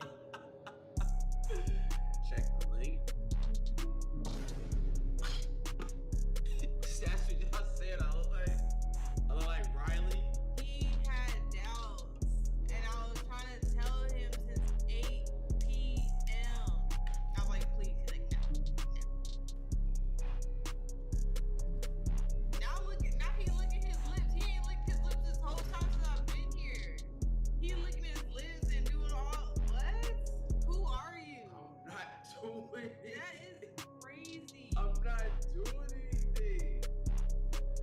Look at him. He ain't never looked at y'all like that. He's never looked at y'all like that. He's never. He won't even put his glasses on. Now you can ask black women if you look like you only date white women. So after seeing my chat switch up on me, I was like, man, what if I went and changed up how I dress as well? So a completely different shift in aesthetic to see if the girls would think that I still will only date white women. So me and Shay went to the mall. This is Jason how GLZ it made went, the beat. picking out these fits. Oh wait, that's me. Hey yo, if it gets back to him that I react to this, I just wanna let you know, bro, your chat is off the chain, bro.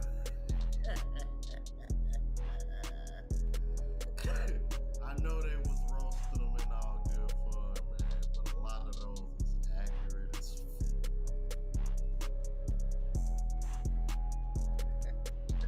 Hey, the prison lawyer took me out. Yeah, Riley from Boondocks, though. Got H&M. I don't know if H&M is. I don't know. Not bring me all the way here to go to H&M. Well, where are we going next? I've never parked where you park, so I'm kind of lost.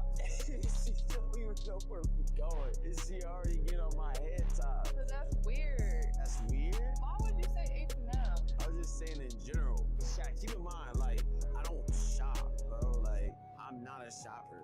I don't spend my money on clothes for travel and content. That's what I spend my money on. And if this one get grumpy, then I gotta get her food. Is what? They said, and if this one here is grumpy, I get her food. That's what I also spend money on. But besides that, that's what I spend my money on. He's fed me twice since I've met him. What is he talking about?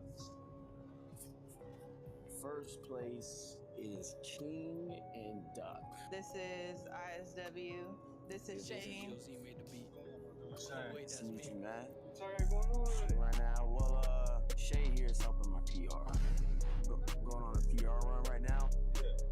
Essentially, I got some allegations that I gotta beat. You gotta clear up. Yeah, I gotta clear up some allegations, man. What you talking about? He ain't for the people. I guess my aesthetic. That's why I be getting the most. For the people? Yeah.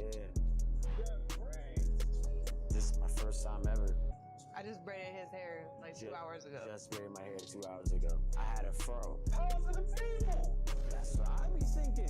They say it's a mix of the fro and the glasses. Well, if you need glasses, then you can't help that, brother. That's what I be saying. Man, if y'all tuning in, if he got the fro, that means Black Power. He's down with us, man. Like, glasses you just can't see. You gotta go see ophthalmologist or something. We need the fit though. Fit. We started from the top, now we figure it out. Yeah. What So, you got any colorways you want? man, colorway wise, really, this is why I brought her, because she knows like these things. involuntarily. But you figured out. Don't stop that. Yeah, you narrative farming again. You gotta chill. Because she figured with the hair. She figured out the hair, so I figured you had an idea, like a vision in mind. You're a visionary. We gonna go with like the shy, like Stephon Diggs look. You want the oversized jorts, jean shorts, Yeah, crop tee. yeah. Shorts. That's what's in that. Mm-hmm. Like shorts. Bro, that's what's in that though, bro. I mean, if you already got some relatable content. So next you gotta look the part. Going on your house and welcome in. Shorts. Sorry, going on today. I like the baggies. He had me at baggy, but then when he started saying shorts, What's that shirt you wear? depending on the size, like medium, large. And then what's up with shoes you wear?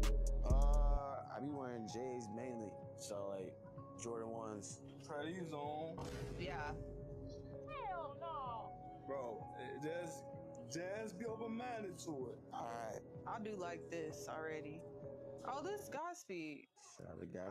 I really like this. That one. Shout like people get the mirror. I'm on some of your rage.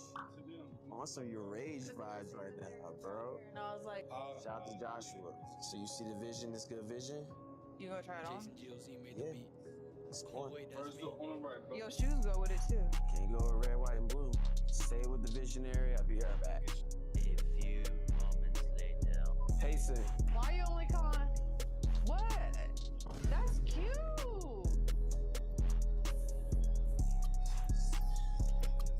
Man, come on, man. Chad, do y'all like it? That's cute. It's the black socks throwing it off though. I will wear white socks. I don't know. That is cute. I feel like the Shea Frost. No. This is giving the shit. This is like the Shea Frost fit. No, it's not. Yes, it is. I like it. You just need accessories. If you had a watch on with the... I will say I like the shirt. I like the shirt. I just hate George. The Georges was throwing it off for me. Well, what? It's actually... What do you want to wear, pants? I hate George. That's a good summertime outfit. And you can wear them. You could wear Air Force Ones. No. I cut the line of Air Force Ones. I'm not wearing Air Force Ones. The allegations are returning. I can't. Why do you not like Air Force Ones? They're not comfortable.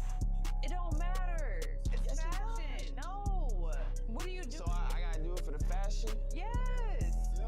And see, too, the thing with fashion is, bro, especially a lot of people, it has to be relatable.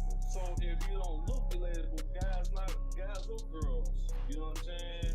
They'll be like, oh, yeah, cool. You know what I mean? But if you look the part, they be like, listen to what family got going on. I mean, this is a test run. This is a test run. We're trying to see. But you don't feel like it's you? It don't feel like me. Ain't gonna lie. Well, you ain't been acting like you since you got your hair done. I'm the same guy. We gotta step outside our comfort zone to experience that's what I gotta do. Would you like them more if they're like dark wash? Would you like them more if they're dark wash? I mean, number one, I hate rips. That's the style. I know. That's why I'm jittering right now. This feels off for me, but I'm down to try it. Let's try it. Fair enough. Yeah. They're the visionary. So we're gonna rock with it. Let's rock with it. So let's say if I'm going to Old Town, I can't wear shorts. What would I wear? What would be a fit for like that type of vacation? That's more, again, up to the style. Let's get a little more in that detail. What spot you going to the Old Town? That's true. 11-11. Okay. Fair game. Right. I see the vision. I like that too. I see the vision on this. Yeah. That's fire. I wish like these that. were more baggier. Yeah. Like I like the pockets and I like the. This is actually box cut jeans.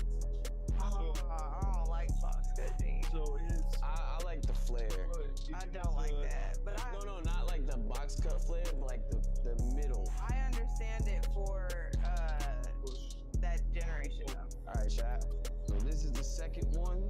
So this one is more of like a summer, out and about, day in the life type thing. And this one would be more if I'm stepping out on some urban nighttime. If I want to go nighttime, you know what I'm saying? Like on some nighttime. A little while later. You like it? This is way better. Oh my gosh, this is way better. Yeah, I like that. This is way better. Now, these is dead tight. I don't like it. These joints just hug them out. I like how it's stacked up by the shoes. That is tight. This is tight. And see then too, with the boxy t-shirt, you kind of want to go a little skinny and a flare at the bottom. You know what I'm saying? Because it give it proportion. That's nice. Definitely feel like a YN. You are a YN. No, I'm not. Yeah, you are. Older than YN. Literally big You're bro. literally. Yeah, No, big you're bro. not. Yes, I am. These pants is closer because I like cargo stuff. They're a little tighter than I would like, but this feels more natural to me. I don't feel like uncomfortable. You're the visionary. Appreciate you, visionary. Well, I am a visionary finder because I didn't find the fit he did. It takes talent to find talent. Right. You know how to describe exactly what you like so we can put you in what you want versus what I said. What you like, what you feel comfortable in, and what you feel like your vibe should be. Your alter ego vibe. This is the alter ego. So you like that enough to like that's it? Or do you feel like you need to try something else on, and if so, what would it be? I said the only thing I would change is just a different type of pants. That's it. But he doesn't have the type of pants that I like. Well, I mean, there's like 20 different pants right there.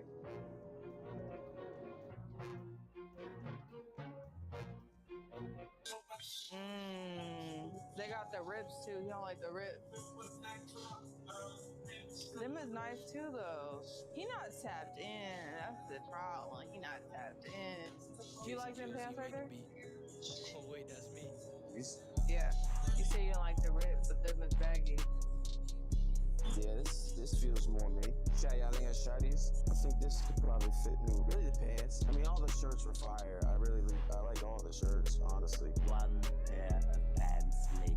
This shit down to the T. This feels I tell you. way better. Oh yeah. See? This feels way better. Oh yeah. See that? See that? This my fit. Let me see I like that. the fit of these pants. Turn around. I gotta get you on camera now. Oh, the back is doing it. The back is nice. This feels more me. I like this. This is hard. Total is $368.25. Cash card. Appreciate you, bro. Y'all coming through? Sirski. Whenever y'all got that fast spread, y'all pull up. Say I appreciate y'all coming through. King Doug. W Shay for the recommendation. All right, chat. Have the fit that we're gonna see this weekend and see the whole vibe, everything, if you get a different response. Jason GOZ made the beat. I just wanted to Oh, stop wait, this that's me. for a minute because I get asked a lot in the comments about where I get my shirts at.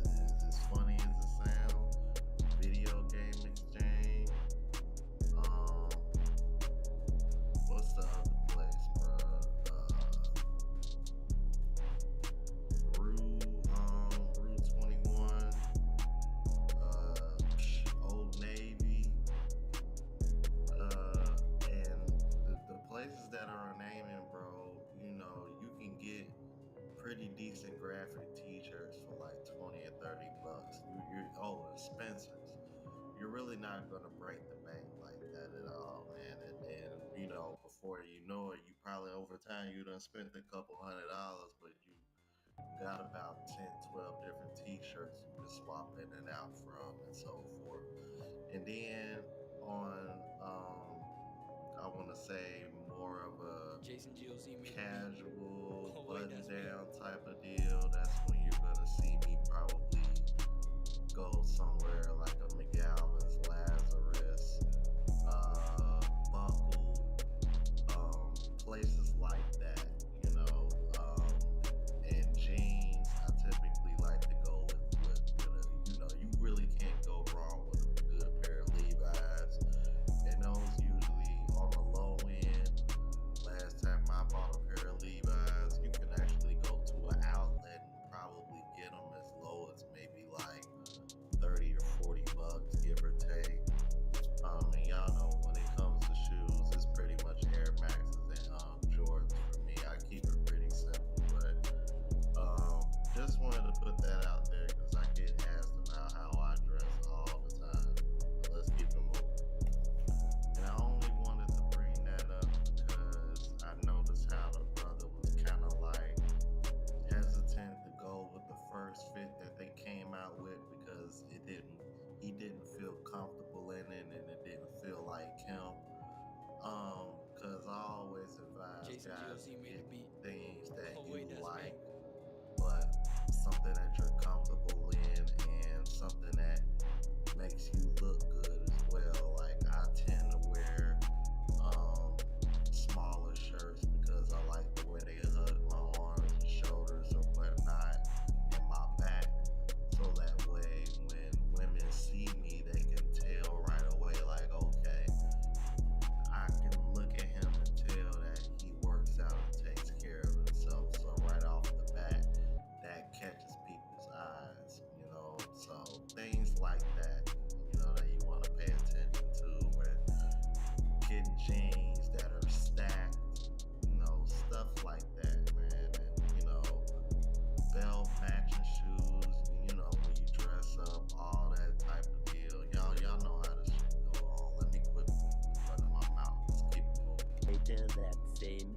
evening. We are currently out here, literally where I do my interviews, alright? Let's see if they still think that I'll only date white women. Now, we got the fit. Peep the fit. Peep the fit. Now, I would normally, I would not wear something like this. This is not my drip. As y'all can see, we got the braids. We literally got the braids. So now, there should not be any reason you think that I only date white women. Now we're gonna test this out and let's see if this test proves that it was an aesthetic, my hair, or I'm just cooked. Based on vibe, appearance, anything. Do I look like I only date white women? Yeah. Yeah. Yes. Why? I don't know. You only date white women? I've never dated white women. So you date black women? Yeah. You don't only? You don't look really cultured. Like, I don't look cultured. no, it's not that you. Well, it's like you don't look like you date black women. Like you like take the easy way. Like you like Mexican or some shit. Like me, you take the easy way out. I take the easy way out? So what about it is like giving that vibe? Because I'm like, hair braided. I think it's the braids and I think it's the fit. I had a picture where I had a fro. So y'all let me know if it gives the same vibe, okay? Maybe the glasses too. Is it still the same vibe? Yes. Is it worse? A little. Yeah. It look like you date the basic white girl. A basic white girl in this photo. Oh wait, that's me. Yeah. Yeah. Dang. But now I look like I date mixed. You date both. Not anything but black. Okay. Is there any way I cannot look like that? Or am I cooked? Bro, I think you could. Can you see what I just had? That motherfucking goatee. Nah. Huh? The goatee? A lot of people that wear ab goatees. No,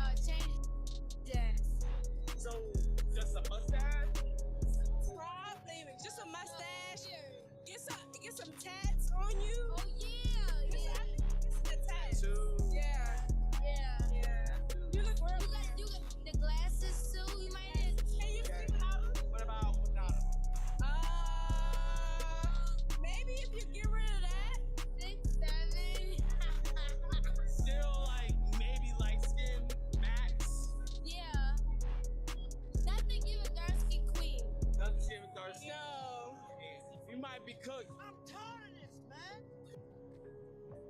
Now, I want y'all, y'all notice that woman said you don't look like you date black women. Hold on to that. I want y'all to remember that. Hold on to that. Hold on to that. You're gonna see why here in a minute. Let's keep it moving. Because that right there says a lot. Especially when they over here talking about, oh yeah, you ain't got no tattoos and this and that. And then I noticed, and I saw they got the forehead lashes, so that already let me know what type of time they on and what type of men they date. What's your name? Jasmine. Based on how I look, what do you think my type will be? Tiny white girls or tiny Spanish girls? Tiny white girls or tiny Spanish girls? Wow, okay. What gives that vibe? It's just an Arizona vibe right now, honestly. So you're just saying Arizona, not me. Guys, the whole Arizona vibe. If you're out here partying, if you're a black guy, preferably you like white or Mexican. What about these two? Polo shirt, but the one next to the polo shirt. Maybe polo shirt, yes. Dread, I would go opposite. I think polo shirt like black girls, but dreads doesn't. Okay, so he gives a black girl vibe. What's different from me and him? That's a good question. Look like he's more prestigious and like his family is a black couple, so he just wanna keep it in the family with staying black. I'm only black. Oh, my parents black. It's just a thing right now. Like, do that as a scientifically proven thing. Watch how many black men do not like their race out here. I'm just talking about me specifically. But I'm talking about You everyone look else. like you like white girls. Is there anything I can do to not give that vibe? Not really. Be yourself. Like who you like. Just tell me the truth. Yeah, because right now it doesn't sound like any of these women are. What's your name? Tracy. So Tracy, based off of how I look, my aesthetic, whatever, what do you think my type would be? Your type? Like who I would date? Be honest. 100% honest. 100% honest. White women. Why? I don't know. I don't know. Just give me that vibe. I'm giving a white woman vibe. Is it a glasses thing? Is it how I dress? What is it that's giving that vibe? I don't know. I feel like it's the way you talk too, to be honest. It's just kind of. The way I talk? Yeah, just kind of, yeah. Is it like, what about it? Is it like proper or what? It is proper, but nothing wrong with that. It's a great thing to be a proper talking man. We'll take the L on the chin. Oh wait, that's me. We'll keep going. Appreciate you. All right. Have a good night. Okay. What? I'ma be 100 with you. That's the first woman, in my opinion, that I thought that was honest. I'ma say this again. I know I'ma sound like Dr. Umar. In my opinion, that is the first woman that was truly honest about why she thought he dates white women. Let me tell you, that man changed his look, and they're still over here saying white. You wanna know why? Because of the way that he talks. Just because of the way that he talks. She was the first one to actually keep it a buck, though. Oh, there's nothing wrong with speaking proper, but you think he dates white women because he speaks proper. And then y'all wonder why the well-to-do black men end up dating out. Jason That's DLC my made the whole beat. fucking point. Oh wait, that's But me. let's keep it moving. What's your name? AJ. It's based on how I look. What do you think my type would be, dating wise? Be 100% honest.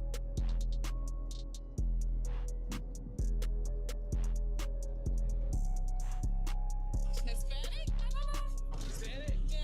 So Latina. Latina. What gives like the Latina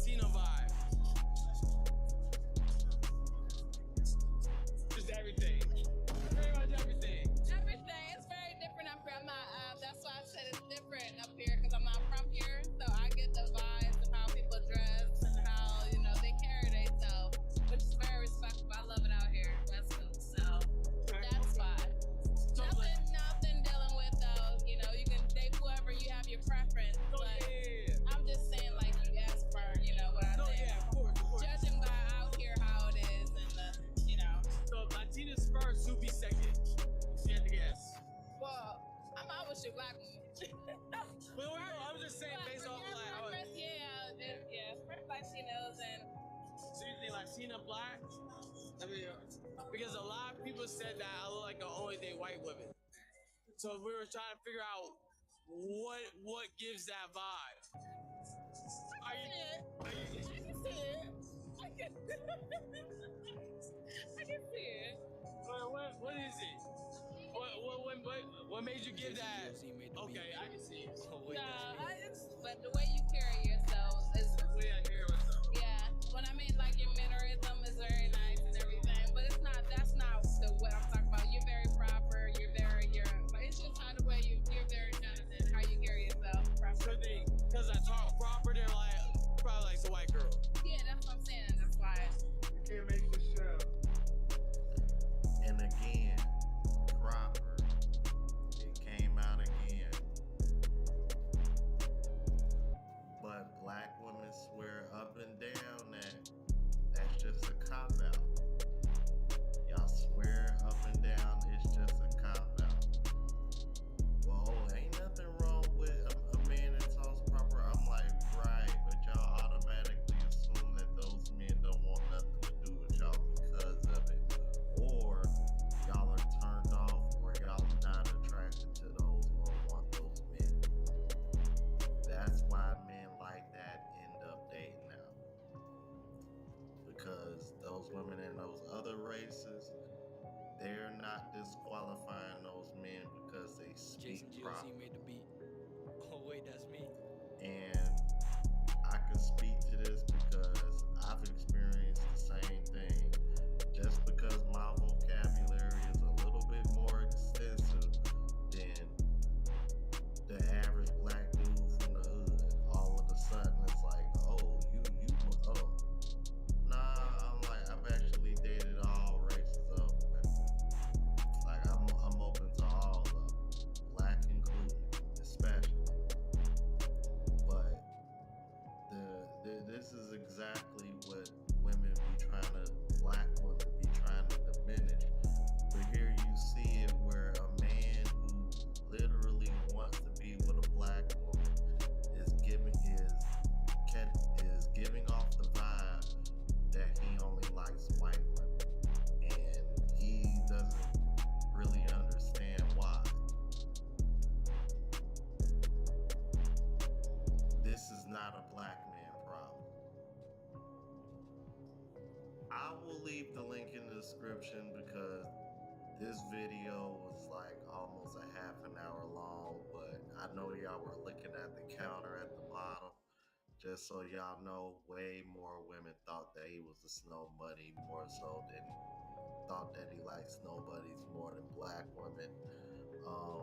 But again, I'll leave the link in the description. That way y'all can see it and fool yourself. Otherwise, this reaction would have been 40-50 minutes long, and ain't nobody got time for that. Y'all let me know what you thought about this. If you're new to the platform, please subscribe.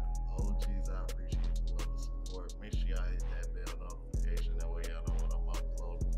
Hit the like button because that's what the algorithm and helps reach a broader audience. Also look out for the travel vlog channel as well as the live show channel. Both links are in the description. Until the next video, y'all. Deuces.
subbing up. If you new to the channel, please like, comment, subscribe. Hit that bell so you always notified whenever we drop them uploads. Y'all know we coming with about 4 videos every smooth 7. And this is for entertainment purposes as well. And when you like and comment and subscribe to the channel, helps Collective grow, helps Collective get bigger, helps more people who like this type of content tap in with this content.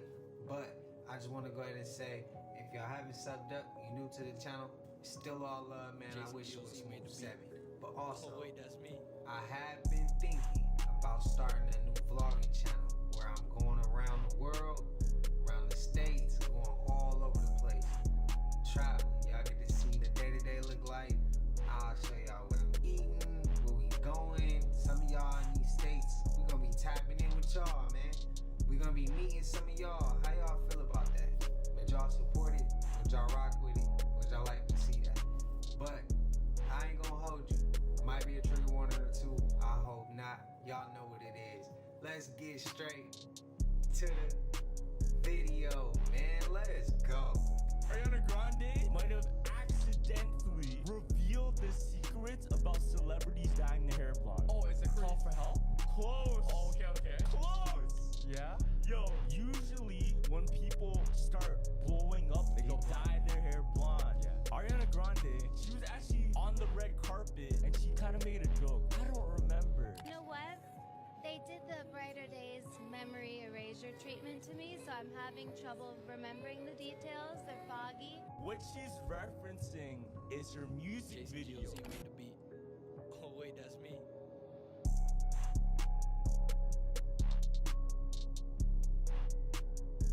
People are speculating in this video she's trying to reveal the truth about dyeing her hair blonde. Now that's a callback to Jim Carrey movie. I forgot what it's called. But in the beginning of the video, she has brown hair. Yeah. Theory is the blonde hair isn't them dyeing their hair blonde. It's a result of going through the procedure. When you dunk your head into the liquid, they go through the memory erasure, or they go through the brainwashing. It changes the color of your hair. What? That's his theory.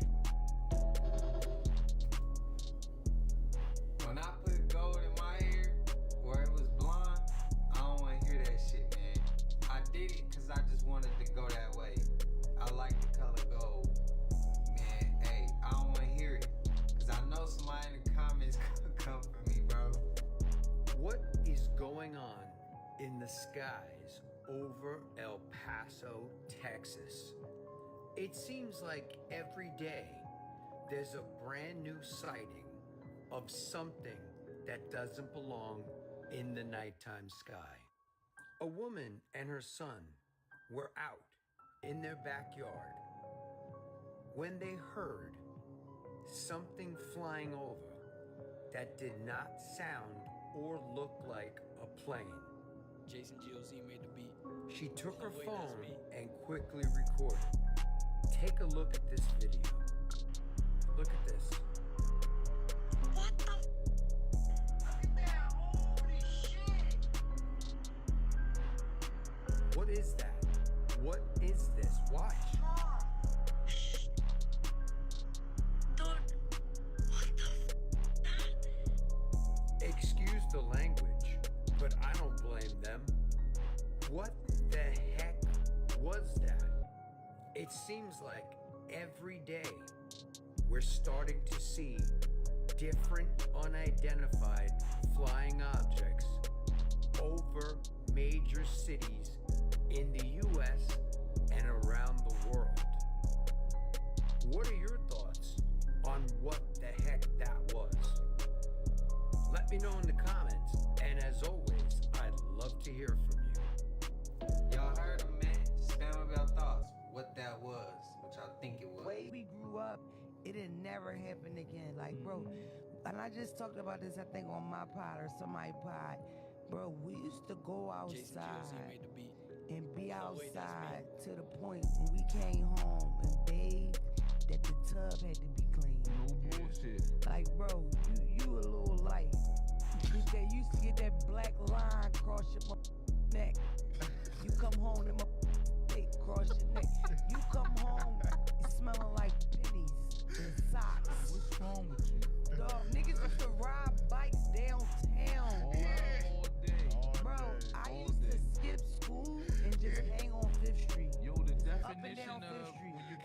baby, your mom said you smell like outside. That shit was real. Like outside. And the people after us, they missed that. Yeah, they did. That technology shit took that from them. Like, we really got busy. We used to go outside and jump each other. Fight 10 on 10. Remember when you hurt yourself, you ain't want to come in because you knew you had to stay in the house? With a limp and a ripped shirt and a gash. This wide open need a stitch. Like, shut that door. You ain't go. That's facts.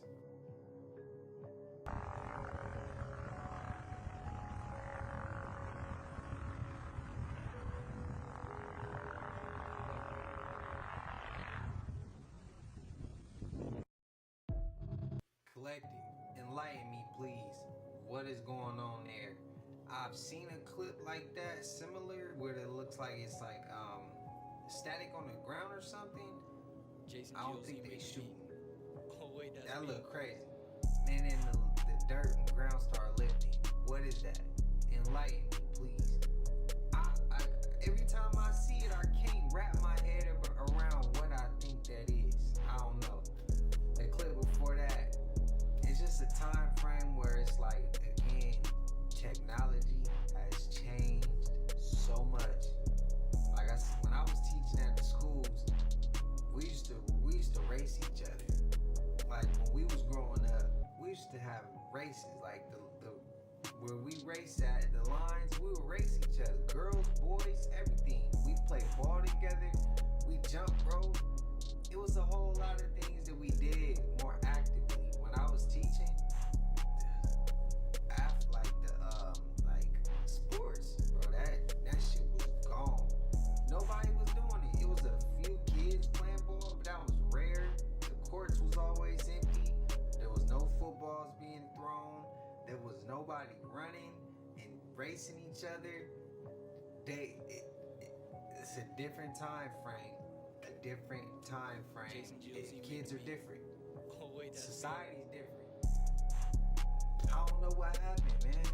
But again, we can't point the finger at nobody but ourselves. Who is gonna teach these kids? We letting technology do it. Y'all seen the movie Megan? Megan was teaching the kids, and that was one of the selling points in the movie. That let the AI teach, while the parents can go do whatever else they need to do.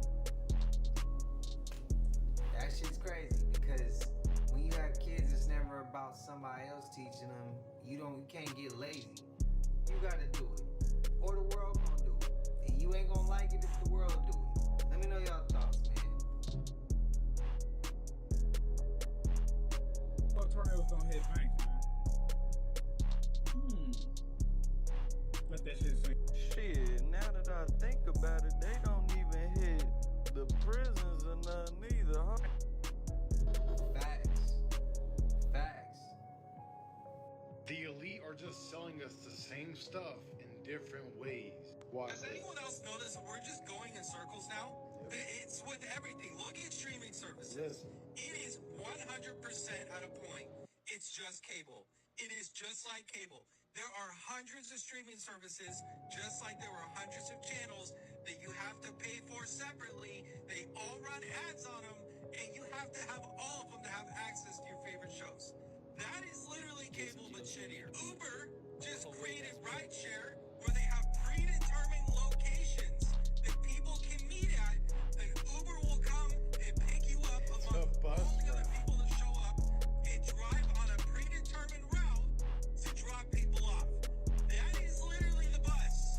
It is exactly the bus, but shittier. Swear to God, we are like 6 months away from people coming out and saying, oh my gosh, I'm so tired of losing my phone.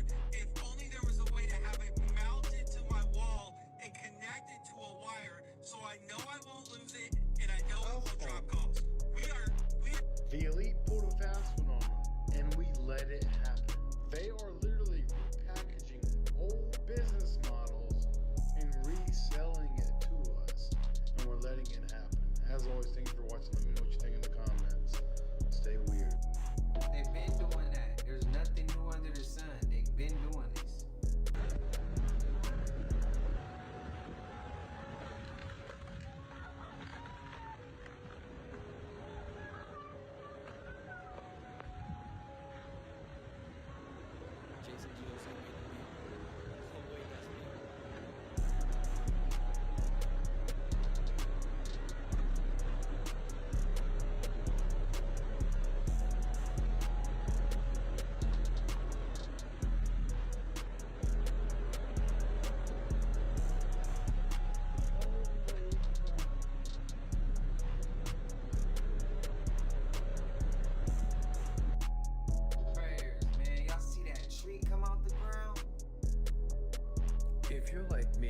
you're probably not too big on conspiracies, but in New York, we had a Mexican tall Navy ship crash into the Brooklyn Bridge, injuring 19 people and unaliving 2. And after all of that, something weird and crazy took place in Times Square. Take a look at this. Take a look at that right there. Look at this. These videos have popped up all over with people claiming that all the lights went dark and then this image appeared on a screen. Who is that? What's going on? What is the message here? So the bigger question is, who is that guy? It kind of looks like an AI generated photo, but of who and why?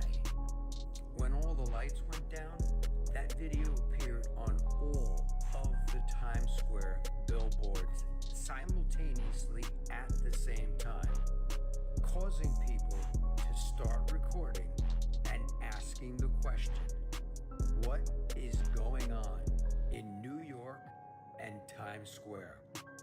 Let me know your thoughts in the comments as to who that was, why that was done, and as always, I'd love to hear from you. What if it's just a simple distraction though? This is what you find when you go deeper and deeper and deeper and deeper into the forest. You know, some good old red reishi mushrooms, some good old medicine. You know what I mean? Growing right on the trees. The synergy between the trees and the fungi is undeniable.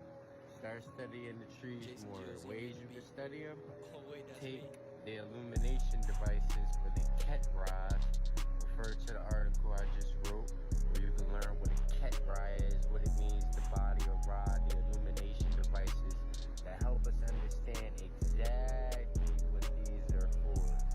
You know, the magic mushroom is an illumination device that gets paired with the other fungi and trees that come from other systems. You know, magic mushrooms usually come from grasslands and sometimes very, very wet forests, you know, like in the Pacific Northwest.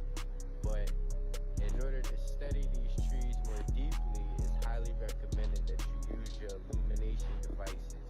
Ket Raj, the body of Ra, the Ket Ra Unka 10, the whole and living body of Ra. Get into your studies, y'all. The organic intelligence is calling just as loud as the artificial intelligence, but it's up to you, you know, to be the one, be the weird one, to take initiative, to be weird, and start studying some things outside of what's in a laboratory and get into the natural laboratory where they give you information with no charge needed other than you just showing up. Facts. And Rishi's work. According to some recently declassified CIA documents, extraterrestrial aliens have had enough of humans shooting down their spaceships. Yeah. And these aliens are out for revenge, baby cakes. Revenge. And according to those CIA documents, some of that revenge already happened in Russia. I know what you're thinking. Living in Russia is revenge enough. Not to these extraterrestrial aliens, it's not. So about 35 years ago, those crazy Russian bastards actually shot down a UFO. But these extraterrestrials have had enough. So you know what they did? They teamed up.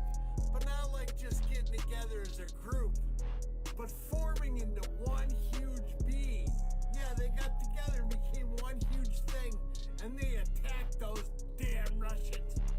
Blasted an energy beam at them and turned 23 of the Russian soldiers into rock. And I don't mean the rock from wrestling in those crappy movies. I mean a real maybe there's a couple of bright sides to this. At least it wasn't these kind of aliens on that ship. Can you imagine a bunch of them showing up? And it didn't happen to me, so I'm good. Russians, when will they ever learn that cheese is the key to humanity? Shabadoo-booskies, shabadoo. Y'all know what it is, man. I'ma say it again. Shout out to my guy, Joe Gill, Speedy Great. Shout out to my guy, man. Legend. Before I even started doing these, I used to watch his content. The fact that he knew who I was, bro, that did so much to me. Did so much for me. But I know y'all remember the story about the extraterrestrials running in on one of our, I think it was a naval base. I know it was a military base. Let's just say that. And they started approaching through the walls. Like they said, it was coming through the walls, ripping arms off of the soldiers and doing all types of crazy shit. Again, if they wanted smoke with the public, they would have been did that already. They would have came down firing at the ground and stuff. They popping up on the military bases. Question that. Why did they pop up there? They ain't pop up in your living room. Why they pop up there, but they ain't pop up at the schools or nothing? Oh wait, that's me. Why they pop up there, or why they attacking these people, but they ain't pop your car up when you was going to work? They ain't pop your car when you was going to the gym or to the grocery store, but they firing at them.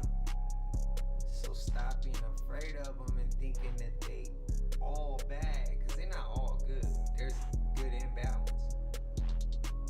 But stop thinking that they all bad and letting these military people, for entertainment purposes, this 1% get away with all this shit, bro, when we know that they the true, just saying.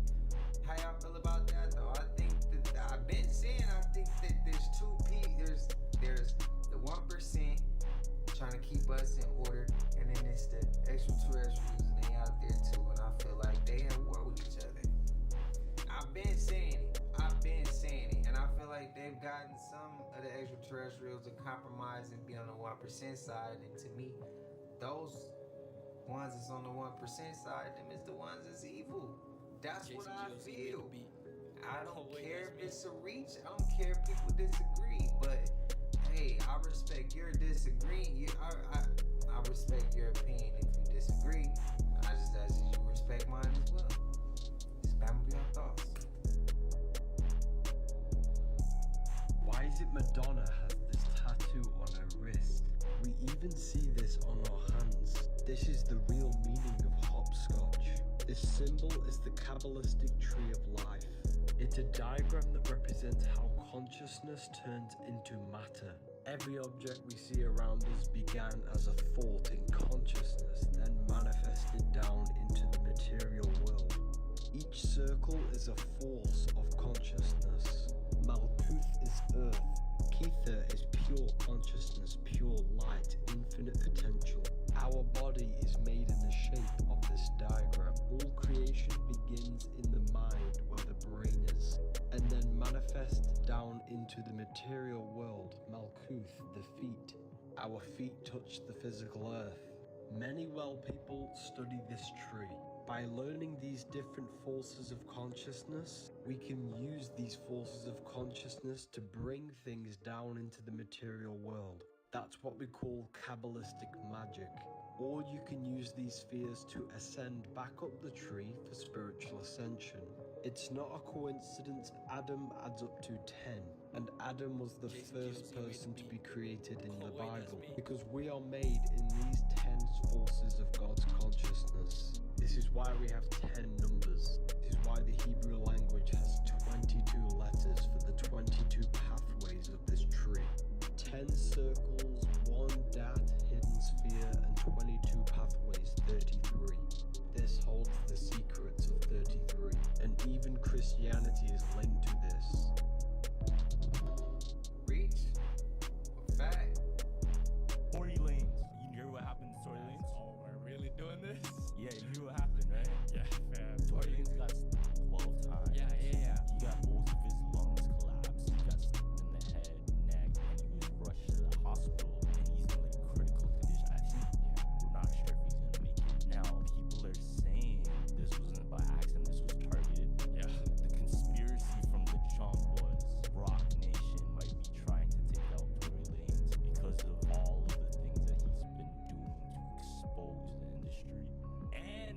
certain creators are also being targeted. Oh, yeah, Chris Brown.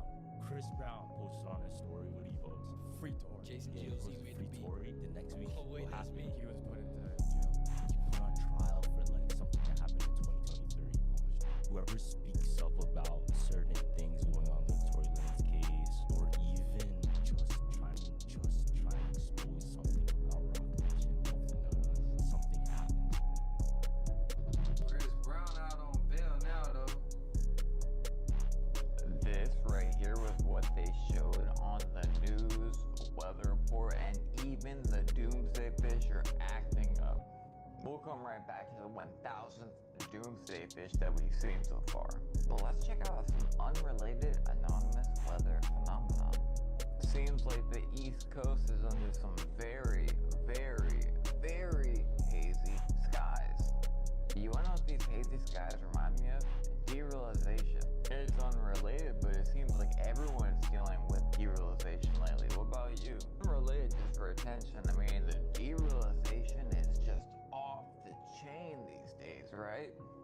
What are these giant circles popping up? Crazy enough, they pop up alongside really, really bad storms. Speaking of storms, this right here has to be a sign. Crazy hail, and it literally stopped on the border. Literally on the border. I guess this crazy hell-like hail is normal now, because it's been everywhere, right? Did you know that scientists are actively adding new cloud patterns to the sky because we're seeing things that we have never seen before? This is the skies, it's not a wave. Like that thing we saw at the very beginning, right? And we've had 3 doomsday fish pop up in the last 48 hours. I've seen 3 different videos in 3 different places. And again, this is like a once in a lifetime, if that, occurrence. But these are happening every single day because something weird is happening on Earth and they are well aware of it. These doomsday fish are literally a sign of just that. Apocalyptic earthquakes and crazy things happening on the Earth. In ancient times, they would always see this first. So I really wonder what's going on, even though it's all unrelated. Let me know what y'all think below. I think the frequency is changing on the planet. Yeah, y'all done pretty much for me. Next time I go to the beach, nigga, I'm just playing in the sand, nigga. I'm gonna get my little toes wet, a little splash here and there, and I'm the out of that water. I'm not getting in the water. Hell like a damn tiger shark, I think. You seen the stripes on it? Jason GOZ made the beat.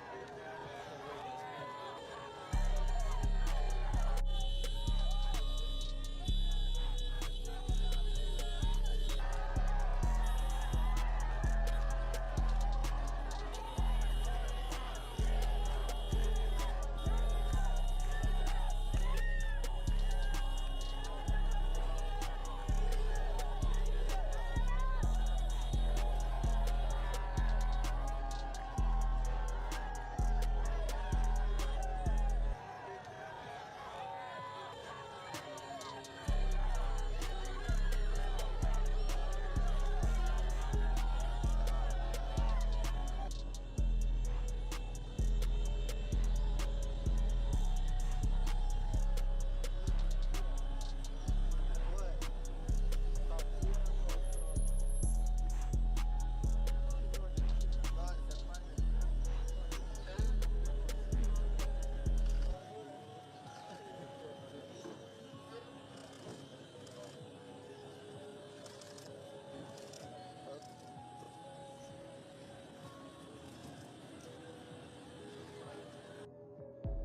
Now we need more leaders like that who is giving back to the people, to the public. We need a man of the people, bro.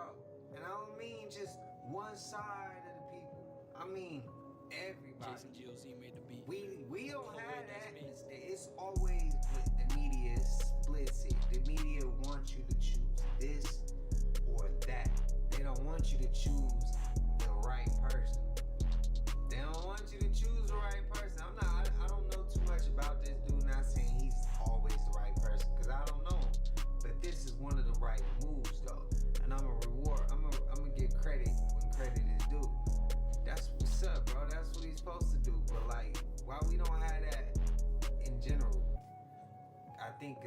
mad at it's gonna be world peace. They don't want that, bro. We know. And we know why they don't want it. Blood is brazen.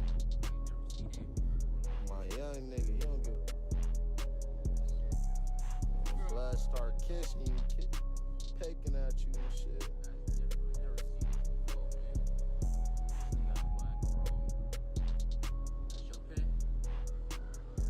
You finna take blood home?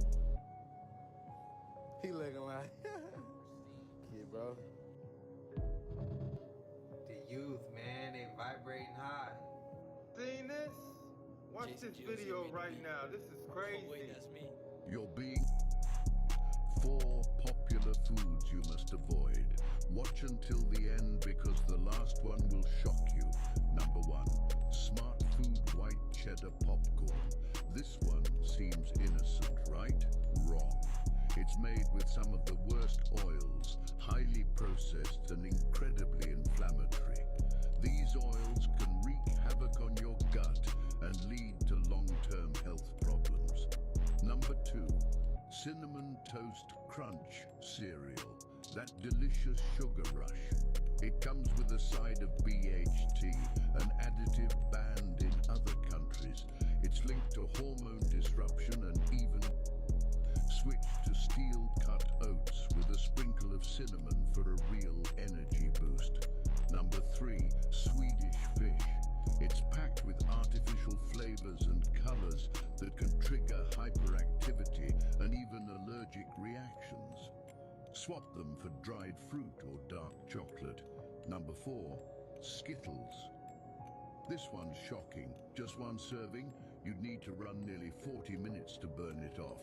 And those colors, they're made with dyes that are linked to behavioral issues and even health risks. I was today years old when I found out Jeepers Creepers was 6'8", 300 pounds. Why does he need to be 6'8" Oh, wait, that's me. and weighing 300 pounds, bro? Why did he need to be this big? He was already creepy enough. Bro had these big ass wings, and now I understand why they had to carry his big ass. He had weapons, customized weapons, axes, knives, you name it. He had the whole shebang. He had these grotesque ass demonic eagle talons to grab your ass with. On top of all that, you telling me that this thing was 6'8", 300 pounds, bruh. I will die on this hill. Jeepers Creepers is by far hands down one of the best movie monsters to ever grace the screen, cause that shit is fucking insane. Just imagine this 6'8", 300-pound mother flying after you cause he like how you smell. Oh my God, police! Oh, wait, that's me. Shit, we saw the police couldn't even handle his ass.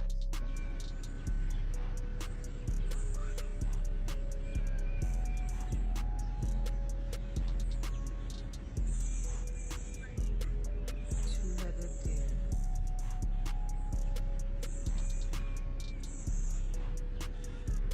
Never thought I'd see it in the wild. Incredible. How is it still alive?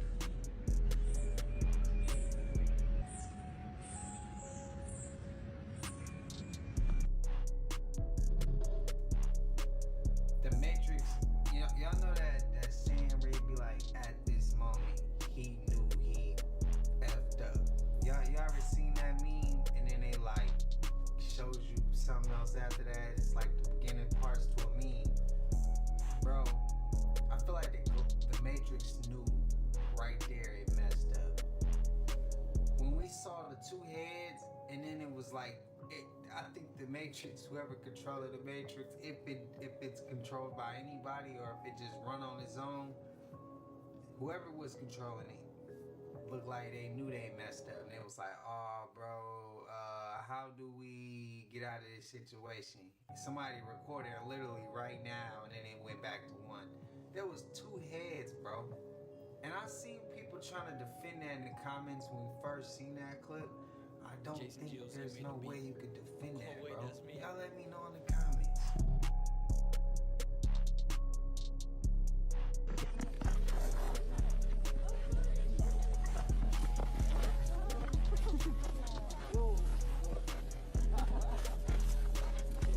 That was a very sporty. You ain't getting nowhere, bro.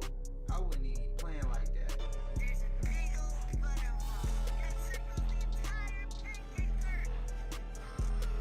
The butterfly keeps the water in it. Y'all already know what this compilation about to be like. Let's get it. Y'all know the type of shit I've been talking about for the last couple years. It's time for y'all to open up y'all goddamn eyeballs. Did you see that? P. Is that not the same thing? Peep that shit, bro. We already seen the Tyramids. Jason GOC made the beat. Oh wait, that's me. Bro. Look at that.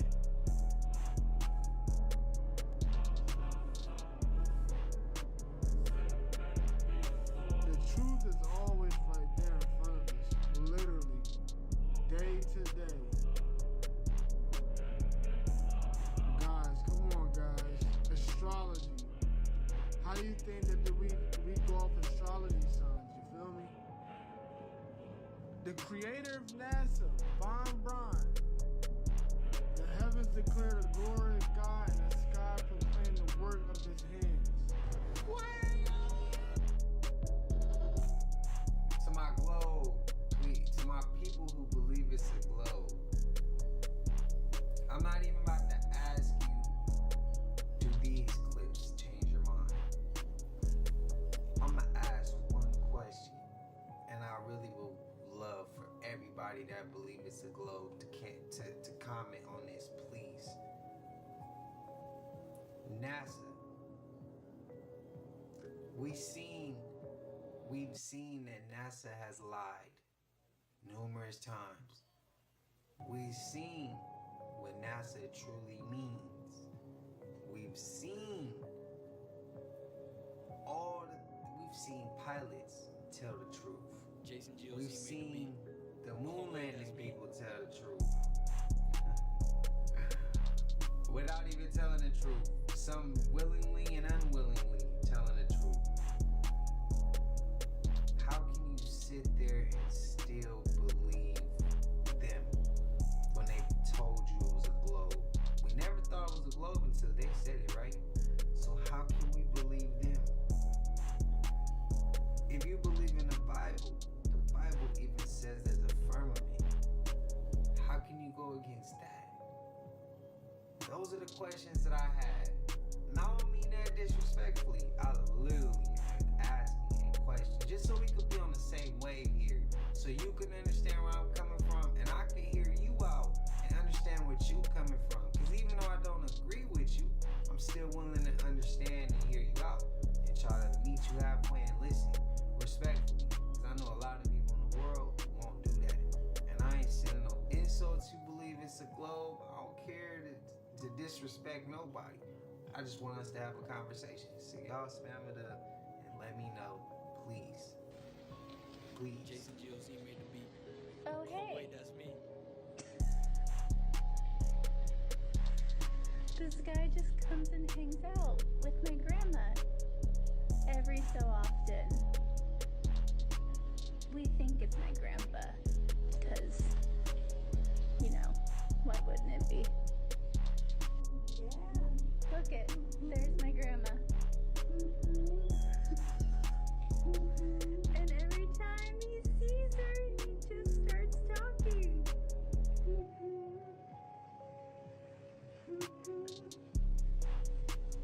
Dang it, this lighting.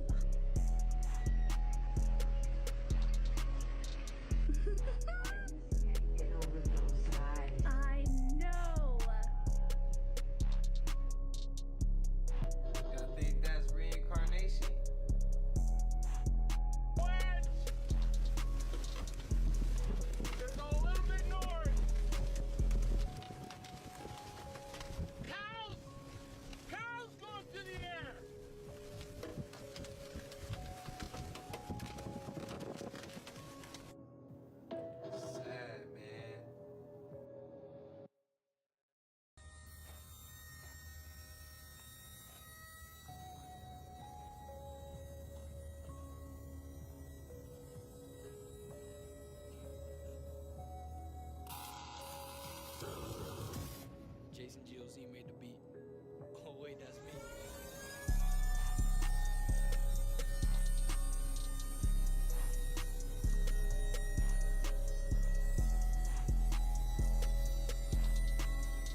putting in that work, bro. I need one of those. Bro, I mean, it's gonna take a minute to get it to bang, but when it bang, bro, hey, look, we could all work together here and figure out how we could get it to be like something you can just, like how you make a real one work. We just take one pull and it just go. It just bang. As soon as you pull the trigger, it bang. We need that. Yeah, we need that, bro. We need that immediately. Slavery is not physical anymore. It's mental. As far as the New World Order has come in the shape of electronics. You know what I'm saying? Taking away your mind from what you want to apply it to. Your mind is but a magnet to what you want. You know what I'm saying? The law of attraction, like all the laws of the universe, I studied all the laws of the universe. I think everything that I've applied my mind to and that I really attracted mentally has come to me. I can agree. Same here. So now they want us to believe that a plane just crashed in San Diego into a military housing neighborhood. The plane strikes about 15 different houses, causing houses and cars to catch on fire. A small plane that can only hold up to 8 people caused this much destruction to a neighborhood. They're also saying that this plane was a Cessna C550 made in 1985. Now there's a guy that lives in the area of the alleged crash site, and he's saying that he woke up to a loud boom, and then he went outside to investigate, and he saw all the cars on fire, but he said that he didn't see a plane. A Marine Corps mechanic, by the way. He did not see any plane wreckage, and that he was not evacuated. It just seems a little hard to believe that a small plane is doing this much damage. So they apparently stopped in Wichita, Kansas to refuel, and they were going to San Diego. This is the worst of it right here. If this did happen, then that had to be right where the plane hit. Number 607, UNC.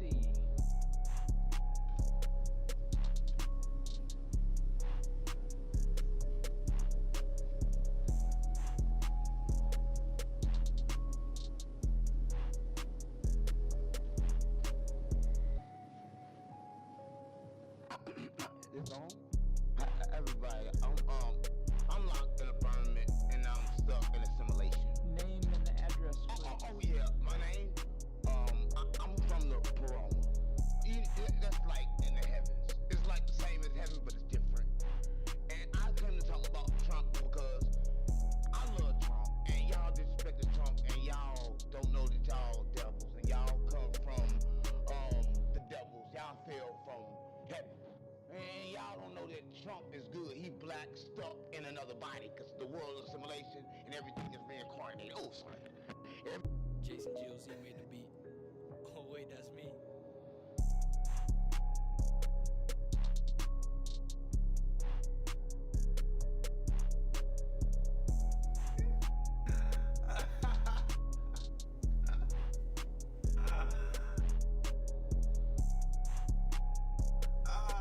Bro. Hey, 607 Ugg is crazy. He crazy. How many of y'all believe what he be saying? How many of y'all think he be talking out his ass? Oh no. I got to speak one time like that. And I ain't got a chance to do it again. They ain't let me up there, bro. They ain't let me back. Hey. And what's crazy is the day I got to speak, it wasn't even speaking. I was up there with other politicians, other senates, and I was up there with some people. And they make things move around here in SHAQ. I'm not sure if they still up there, but I got to sit up there. One of my guys, he was a teacher. I was running the streets, y'all. I was living fast. He wanted to pull me in, set me on the right path. So he put me up there with them. He had some power. He put me up there with them. We had the youth coming up there, and they was asking questions and talking and all this. The youth was gravitating towards me. They wasn't really dealing with the rest of the people. Me speaking about things that I speak about right now is what I was doing that day. Pretty much told these people, the certain groups that is running around in Sacramento that may not be abiding by the law, and they're growing in the law even more.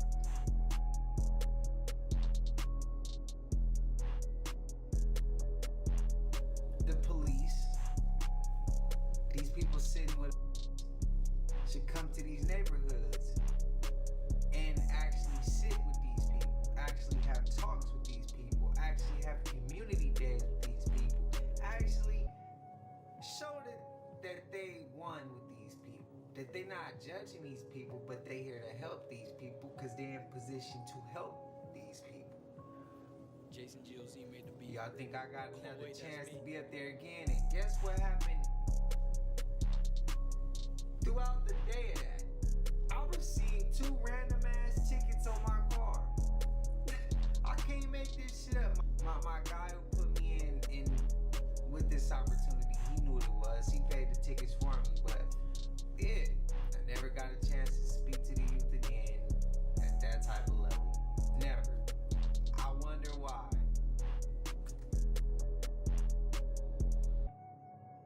Are you married? Do you have a wife? Listen, here's the bottom line, right? So what I mean by that is, if marriage is bad. Why? But it's good when it's a line. It's bad because of the attachments that come with it. So if you got a woman, she gonna think that you're responsible for her feeling good, right? That's what the woman think. I'm not responsible for you feeling good. You gotta feel good for you get to me, right? That's what I want. Right. So that's kind of like the reason why, because I don't want no. They don't care about nothing. I'm trying to keep up with you. Like, I need to go into these. Women, they all want the same thing. They all do. A nigga with somebody. Is that what you think? No, they all want. Right? They want nigga with somebody. They want to be protected. Right? They want to be secure. Right? They want all of this. But they don't want to give in return what a man needs. What do a man need? A man need to feel secure too. Alright? So I don't need you running your mouth. I need to feel like a man too. Right? We need to have understanding. But women a lot of times. Damn, I want to hear where he was going with it. He was going, and he was going there. Gotta see this. Oh my God, I hope that's not me. They don't know you.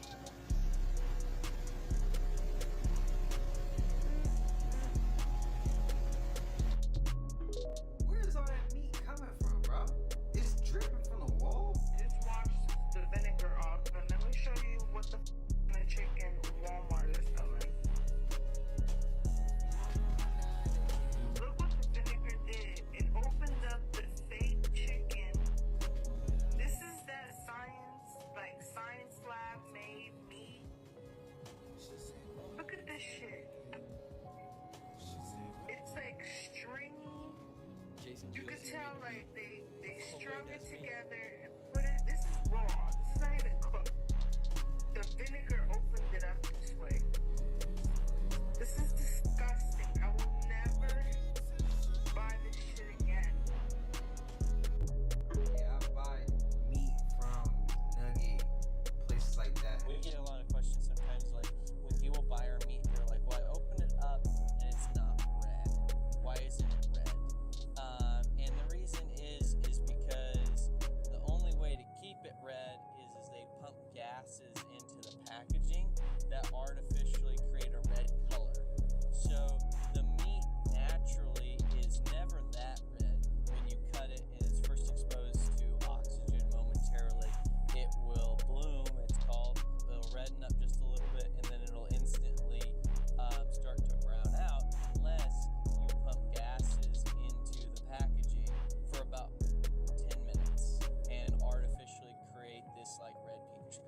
get that question a lot, and it's like they're like, your meat's not fresh because it's brown. It's like, well, actually, it's way fresher. Our meat is brown because 5 minutes later it turns to that brown color, and then we flash freeze it. So you're like eating meat that's like metabolic 5 minutes old versus that red fresh meat in the grocery store might be a month old, and it's sat like that, but they're using artificial gases in that packaging to create a color that's completely unnatural. Oh wait, that's me.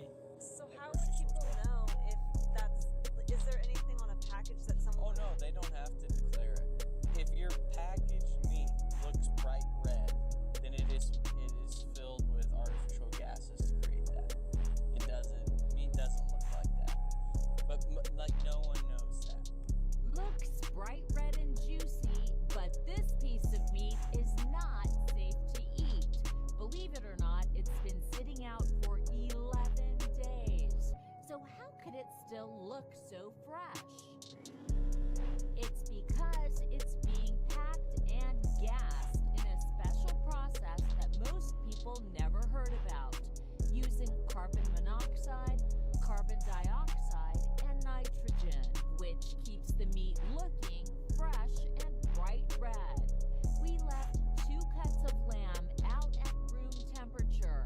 One was gas packed, the other no gas. After a few days, the untreated meat turns a dark, unappealing color, but the gas-packed meat stays red, even after being left out for 8 days. The only visible sign of spoilage is the package puffing out and a bad odor when opened. We had the meat analyzed in a lab, and it's no surprise that both cuts are loaded with bacteria.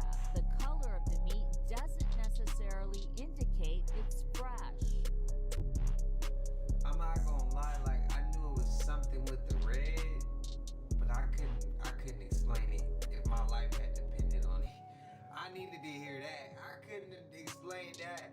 No way. Like I just knew it was something wrong, but that's some valuable information. How y'all feel? Would y'all let y'all meat?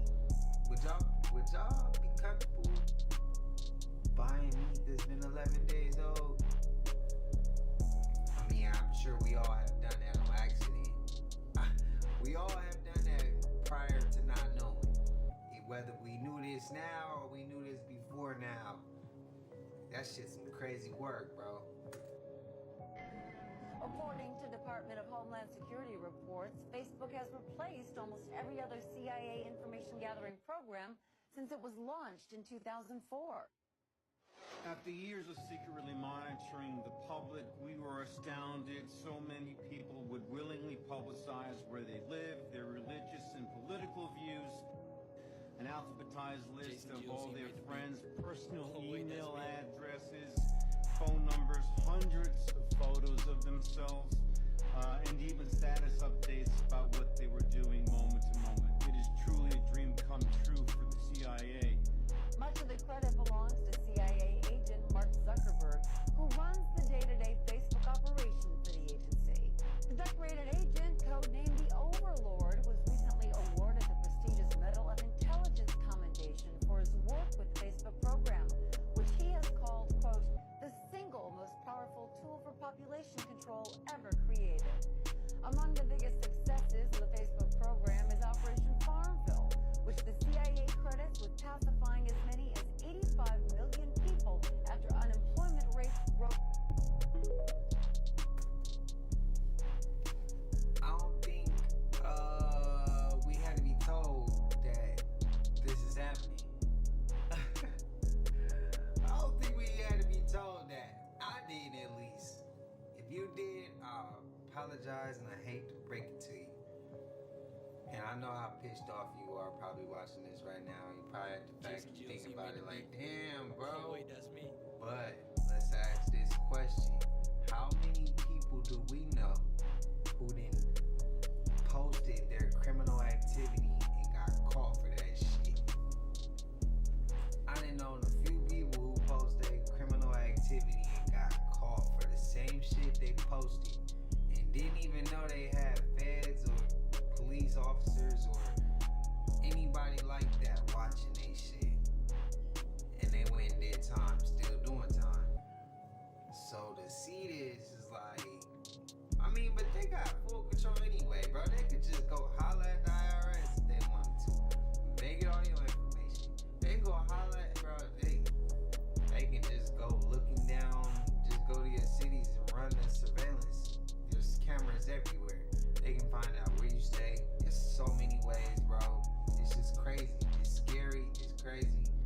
How y'all feel though? I'm not shocked. You're telling me these reels that people scroll got people reeled in, and TikTok is taking people's time.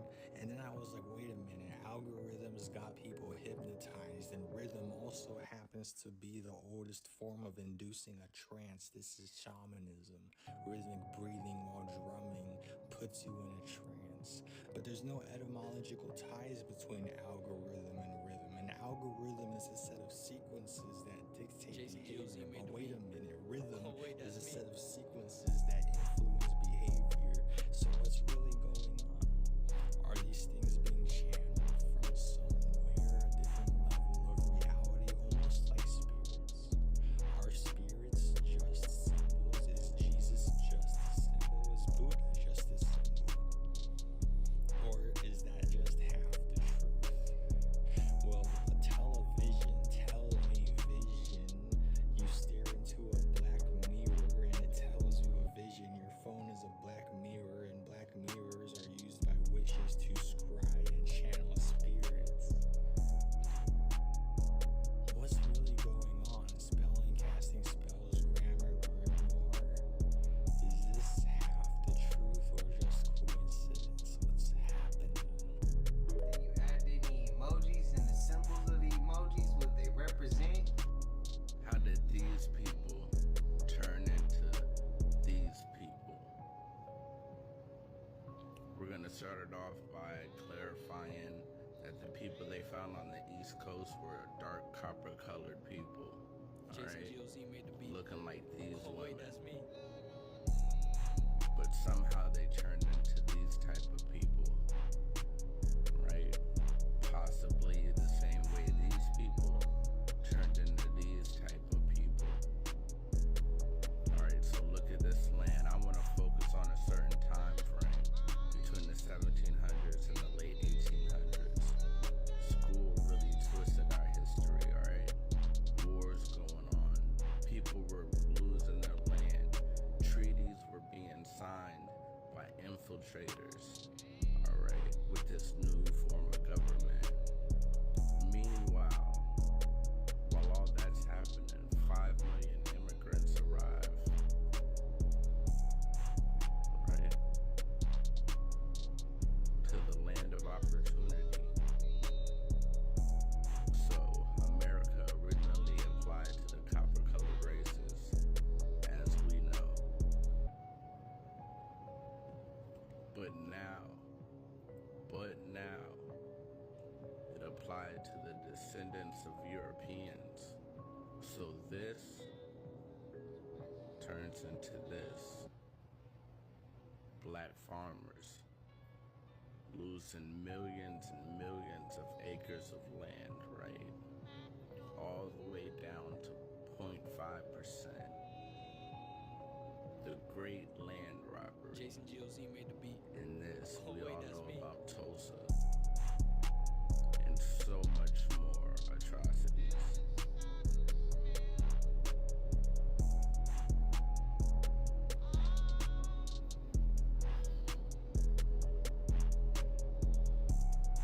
Welcome home.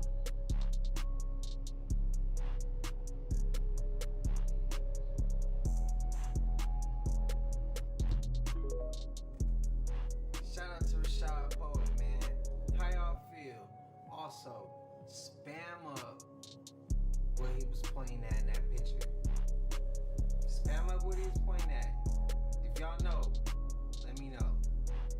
I know, but I want to test y'all. This for YouTube's guidelines. I can't say what he was pointing at, but let me know.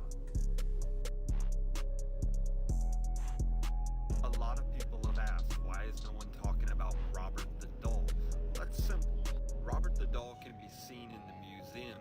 anytime you want. It's open to the public if you pay and go see him. Annabelle is not. The Warren Occult Museum was closed down to the public in 2019 due to licensing issue and zoning issues for operating a business in a residential zone.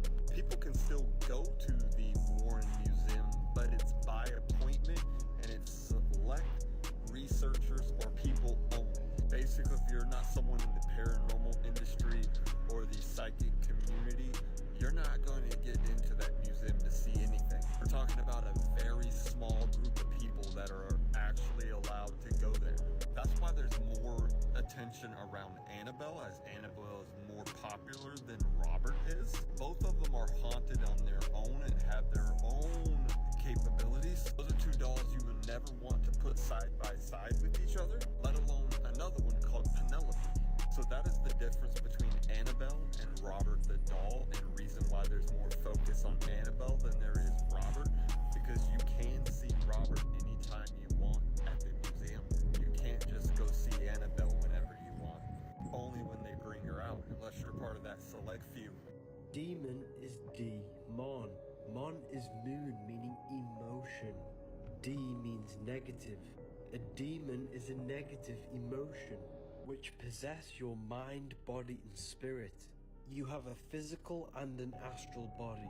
Constant negative thoughts and emotions create astral energy which latch onto your body. These entities are created by your own thought forms.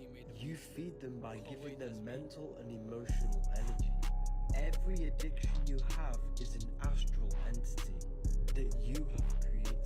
The astral plane is the screen you have in your mind that allows you to vision an apple, and you have a whole body there. The more thoughts and emotions that you give to these entities, the stronger impact they have over your physical body. I, Magi Nation, you are a magician bringing thoughts and emotions into physical reality. You've been doing magic your whole life. Thoughts and emotions are more powerful than you think. They are the commands that bring things into physical reality. The major psyop going on right now with us, with water. When you wash dishes, right? You use water. When you wash your body and take a shower, right? You use water. When you wash your car, you use water, right? When you brush your teeth, the none that I have, you use water. Oh wait, that's me. Come when we all take a shit, we use dry ass paper. But not water. Right? That's crazy. Tell me that don't make sense. Like what does that do? Well, smear shit when you're up, like what? Yeah. Shout out to Toxic, man. Shout out to Toxic with True Reality. And his little man's in the back listening. For him to register and pay attention to everything he's saying and him to answer it, he's comprehending. He's paying attention. We start off with the youth, man. That's dope to see. That's what I picked up also from what he's, the topic of the video, but just seeing within the video, bro, that's dope. Great point. Great point. We just better hope we don't ever run out of water. If we ever run out of water, we got a whole WW3 coming. If it don't jump off before then. For entertainment purposes. You guys, something very serious is happening in Memphis, and it's more than just one story. A famous civil rights church, Claiborne Temple, has just burned down. Confirmed arson. Elon Musk's AI company is running methane supercomputers without air permits, polluting one of the area's most poverty-stricken zip codes. Is it intentional or was that on accident? Hey, now wait a minute. I want somebody to explain this to me, if you don't mind. Now, we've all believed that if you go through the Grand Canyon,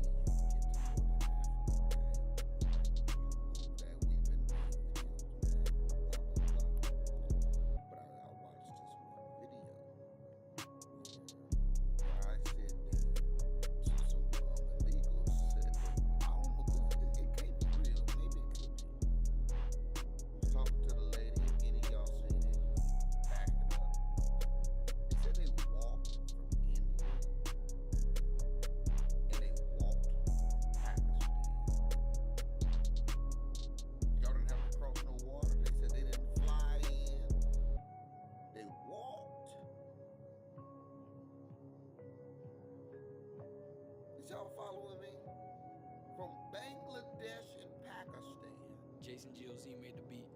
Oh Ain't wait, that's crossed me. no water. Hold on now. Have we been getting lied to our whole lives? Everything ain't. So you ain't gotta. If I ain't gotta cross no water to get to Africa, and I ain't gotta cross no water to get to Bangladesh, that mean we all connected. That mean all these maps is lies. Somebody show me a real map. We need to go back to that old 1600, 12, 1300 maps. I just can't believe nothing these days. Again, if that is the case, then that mean we on a flat plane. That mean there is no globe, no sphere, no curvature. If that's the case. But there was something weird. So I just said I wanted to take a trip out to Arizona. I just said something's telling me, like my soul is telling me, either move to Arizona or find something, like just visit Arizona. And I was like checking out, the Grand Canyon and stuff like that. One of the first main places that I want to really get to is the Grand Canyon. My spirit is like just pushing me that way. Anytime something urging me like that, it's a reason. And then my uncle called me. Jason GOZ. And he like, man, I called you earlier to let you know I was out here in Arizona. And I'm looking at these mountains and the color of the mountains, bro, they just so dope. And the only person I could think of that I knew would appreciate this is you. And we was talking about how, like, I really want to get to Arizona. And he like, bro, you'll love it. You'll love it out here. Cause he truck drive. I just talked to my sister about the Grand Canyon. Today, actually, earlier today. And the fact that this whole topic comes up is like, damn. So I got a question to y'all though. What if there was a place that they say is across from each other and there's water, there's two pieces of land, and there was 1 million people on one side of that land, and there was 1 million people on the other side of that land that they say got bodies of water in between them, and they all just screamed at the top of their lungs in that area. How y'all think that would go? Would that be able to break the myth that there's no water between them? Jason GOZ made the beat. Just a question. Oh, wait, that's just me. a question. Without having to cross the lines and trying to find out ourselves, like we just scream from one end and the other end, and everybody see if we can hear each other. I'm just asking. Public service announcement. I want to talk to my queens, my young queens, and parents with kids. It is a high alert right now, a high alert. Women and kids have been missing for years. No one talks about it, but it is a high alert right now. And I got a daughter, and I got a lot of nieces and a lot of female cousins. And I'm drilling them right now. And I'm telling them to not accept anything from anybody. No paper, no business cards, no money, not even a compliment. Most likely is chemicals on that business card to get you drowsy for you to be taken away. Ubers, if you're catching an Uber, women, inspect the Uber before you get in it. Take a picture of the license plate. Take a picture of the driver. Always sit behind the driver. If the driver says, I want to stop at the gas station. Oh wait, that's me. Get the hell out the Uber. Because most likely he'll pull up to a van for you to be taken away. If you at the club, hanging out with your girls, keep your drink in your hand 24/7 in front of you. I don't care if you're sitting at the table, sitting at the bar. Don't sit it down at all. These people are getting crafty on how they put things into the drinks. Or don't even be at the club right now because it is a high alert. And what it will do, that drink will get you drowsy for you to be taken away. If you at Walmart, Target, or any store shopping women, especially young women, keep your head up, stay the hell off the phone, and watch your surroundings of people. If an old lady or someone asks you to help them to their car, do not accept it. Because most likely, they're luring you to a van to be taken away. If there's a van or strange car parked by your car, stay safe in the store. Call your loved ones to come get you to safety. Because most likely that van is there to take you away. If you get in your car, you see a dollar bill on your windshield, or even money in your car that you know you didn't put there, because maybe you left your car door open, do not touch it at all.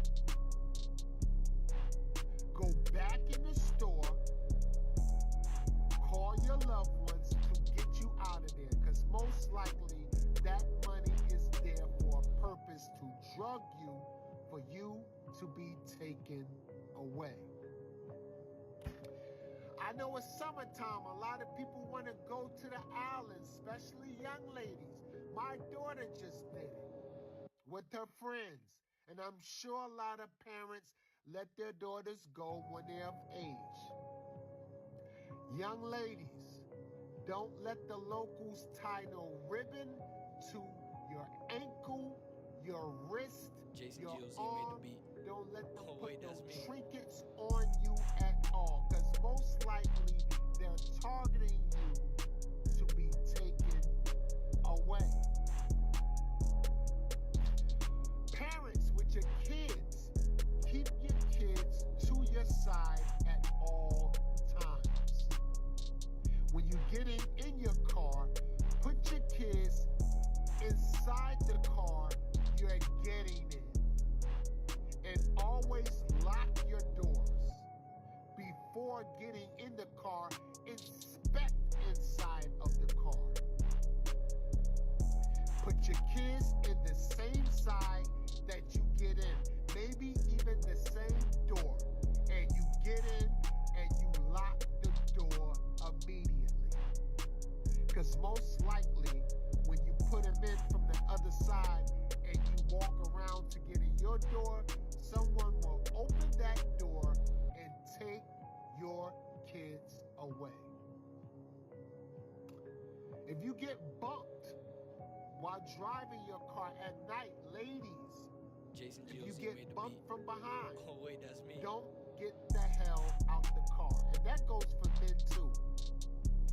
Don't get out the car at night if someone bumped your car. Call police and keep it moving, because most likely they're there to jack you out your car or women take you away. We must protect our queens, men. All the kings out there, we need to post. Let's stop posting silly shit right now. And let's protect our queens. Take a minute to protect your queens. And go through some of these social media posts that's talking about women awareness and share them with your queens. Because it is a high alert on children and women, especially. I approve this message. Shout out to Redman, legend, one of the dopest to ever touch a mic. What I'm gonna say, we hardly see people of that status speaking on the topics he just touched, giving that much game, dropping that many gems. Because most of the time, they be at them Diddy parties doing half of this shit, you know? Doing half of this. Or, y'all get where I'm getting at. But shout out to Redman, because he didn't have to say that. And for him to say that, and he said, post it. Let's protect our queens. Let's protect our queens. If you a man, post this. If you a man, you gotta stand behind this. Because we gotta protect the women and babies and old people. Have to. The old folks, the elderly, bro, we gotta make sure we add them in there too. You wanna know how deep I've gone down rabbit holes? I'm convinced that both of the world wars were really just to erase the old world, and that there was an entire narrative scripted around who the bad guys were, who the allies are, and it was really meant to just destroy all these beautiful cities. They took out all of the bells. If you guys haven't looked into why there would be bells in public spaces, and the healing properties and the harmonious properties that these churches and all the architecture was built in. Okay, it's sacred geometry. And it's not unrealistic that they started two world wars and put, at the time, our best men in every single country lined up across each other because they wanted to take out the most brave and quote-unquote prestigious men for every country, knowing that all of them would want to go to war. And let it divide the waters from the water. Beginning, God created the heavens, and the earth. And God said, let there be a firmament in the midst of the waters, and let it divide the waters from the waters. God made the firmament, and divided the waters which were under the firmament from the waters which were above the firmament. And it was so. And God called the firmament heaven. And God called the firmament heaven. God called the firmament heaven. The one who builds his upper chambers in the heavens and has founded his vaulted dome over the earth, over the earth, vaulted dome over the earth. Praise him, highest heavens, and the waters that are above. Is that too far of a stretch to y'all? I need to know. One more time for the boys in the back who don't believe me. Here's the sun flipping the switch. Oh, there it is! Oh my goodness, do you guys see that little green speck right there? Look at that.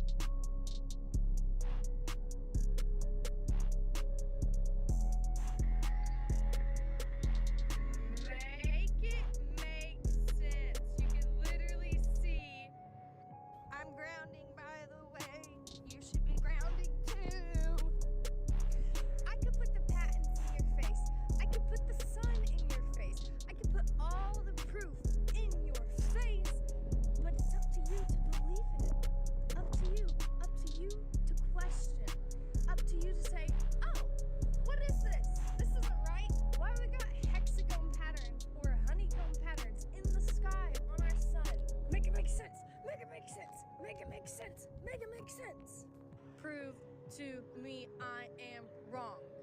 I triple dog dare you. Hey, y'all remember when we saw the clips of the sun simulator? The honeycombs?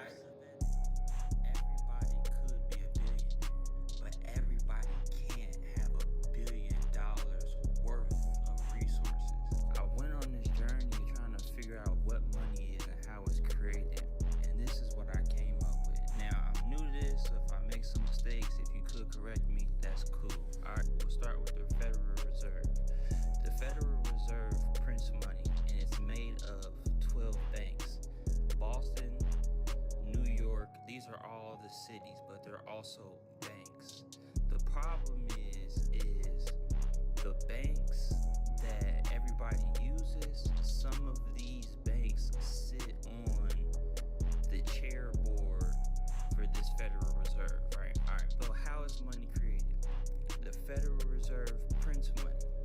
They print money and they give it to the banks on a credit. That's one way, right? Also, the Board of Government borrows money. So this is crazy. The banks get a credit, but the Board of Government borrows money in the form of bonds or IOUs, and it's just $1. That's what $1 is. It's a bond. All right, cool. Now here's where it gets crazy. When money gets printed, the banks pay back the loan, but there is no interest. When the banks loan businesses money, personal loans, right? Oh wait, that's me. They get the loan back plus interest, and this is how money is created. Money is created through the Federal Reserve because they print money, but money is also created through debt, paying back loans. Where's the corruption? Here's the corruption. You have investment firms who hold quote-unquote investments, right? They're the only ones outside of other countries that can buy bonds from the government. So they buy bonds and give the government money. Because remember, the government doesn't make its own money. It borrows from the Federal Reserve. The Federal Reserve and the Board of Government is not the same thing. So then what happens is all these businesses are coming through and they give payment to people, and people over time spend with businesses, invest in things, give money back to the banks, give money to the Board of Government, because goods and services cost for the Board of Government, so somebody has to get paid for that. And so what you'll realize is that every one of these, there are jobs, and that's what keeps the economy going, the everyday people, the battery. Now, the investment firms can borrow money from the banks, but they already hold all of the investments themselves. So when you see stuff like the stock exchange, they're buying directly from the stock exchange. They hold all the stocks and they give it or sell it to the people as stocks, and people pay stock plus interest because you get money taken away when you buy stock, and they get that money. They then take that money, buy more bonds, or they can go to the banks and get more loans on that money. It's a crazy system. Now here's where other countries come in, and I understand the tariffs on China now. I don't know if that's going to work, but I understand why it is, okay? Let's just say this was China. The Board of Government has no money. What happens is we go to other countries like China for their goods and services. They give us goods and services, we give them bonds. The problem is they're using those bonds to buy more bonds. Oh wait, that's me. It's an IOU. Remember that? $1 is just IOU. If I give you $1, it's because I have nothing worth of value that you want to exchange for your good. So I give you $1. They're buying bonds with bonds, and the investment firms are doing the same thing. They're buying bonds with bonds, and this is where your dollar is getting inflated. We don't know how much money is in circulation because they're just printing money. It's not backed by anything. So the money is infinite. There is no lack of money. There's a lack of resources. So how do you make money as a person? Here's where it gets interesting. All these pink and blue lines are streamed. You have to set yourself in between those streams. So this is where most entrepreneurs make money. Where they make money from? Everyday people paying for goods and services. They give them the good, the people pay the payment. What you have to realize is that it's all based on everyday people, the jobs, the batteries. And in the movie The Matrix, that's what happens. It already exists.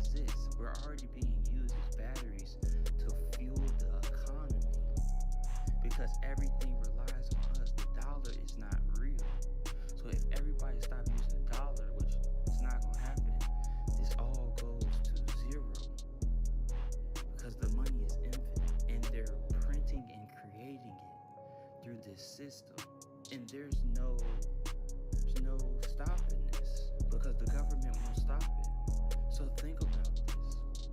The banks and the interest firms are going back and forth. It's kind of crazy, right? Because the banks can invest in stock. They can buy stock from the investment firms, and the investment firms can do what? Get loans from the bank. They're creating their own money. I hope this kind of helps. I know it's a lot. I want y'all to start understanding and taking this serious and why this matters. Because when these jobs get replaced by AI, it is going to affect the economy.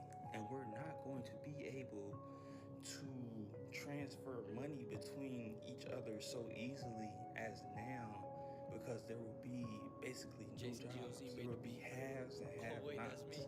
Like, we really going back into the future. So take it serious now. Start putting aside money. Start doing stuff for yourself. You know, I didn't realize this, but we weren't taught this. Look into this. Look into the infinite money, because money does grow on trees. If you like me, you've been in environments where people think money don't grow on trees. No, it's worse. It comes out of thin air. That $35 trillion debt, that means $35 trillion is in the economy. Somebody has to get this money, and they're not hoarding the money because the money isn't worth anything. It's for the exchange of mediums. So I wonder, why are black people, or why was it quote unquote said that black people's, net worth would be zero by 2030? I'm like, we get money. That's the thing, the money is not a resource. It's a means to get the resource, but the money itself isn't worth anything. Man, we've all been tricked into valuing money, not realizing it's the resource. If you become a resource, people will give you money for your resource. But look into this and get deep. Damn, he was hitting home. Y'all know we made it to the end of this, and if you haven't already, please like, comment, subscribe, hit that bell so you always notified whenever we drop and upload. Y'all know we coming with about 4 videos every smooth 7, and this is for entertainment purposes as well. And when you like and comment and subscribe to the channel, helps Collective grow, helps Collective get bigger, helps more people who like this type of content tap in with this content. But if you're watching it on TV or whatever the case is, I wish it was smooth 7. Man, I already know I'ma hear this in the comments. I'm gonna be like, bro, I hate when the video about to end. But told y'all, we doubling back this 7, so we gonna get rocky. I got y'all. So I'll see y'all in the next one. Y'all know what it is. We gone. I just check my account. Sheesh, at the amount. You probably know what I'm about. You probably, ain't shit.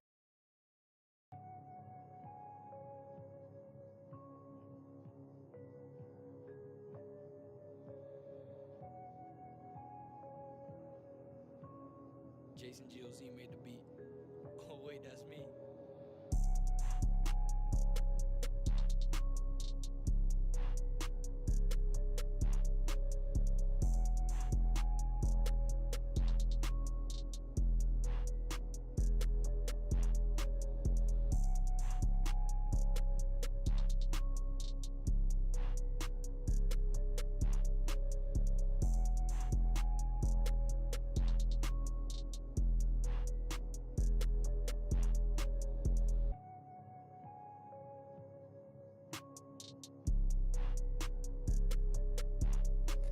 Accountability is coming.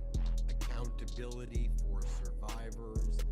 Accountability for all the individuals that this Epstein class has harmed, has hurt, has assaulted.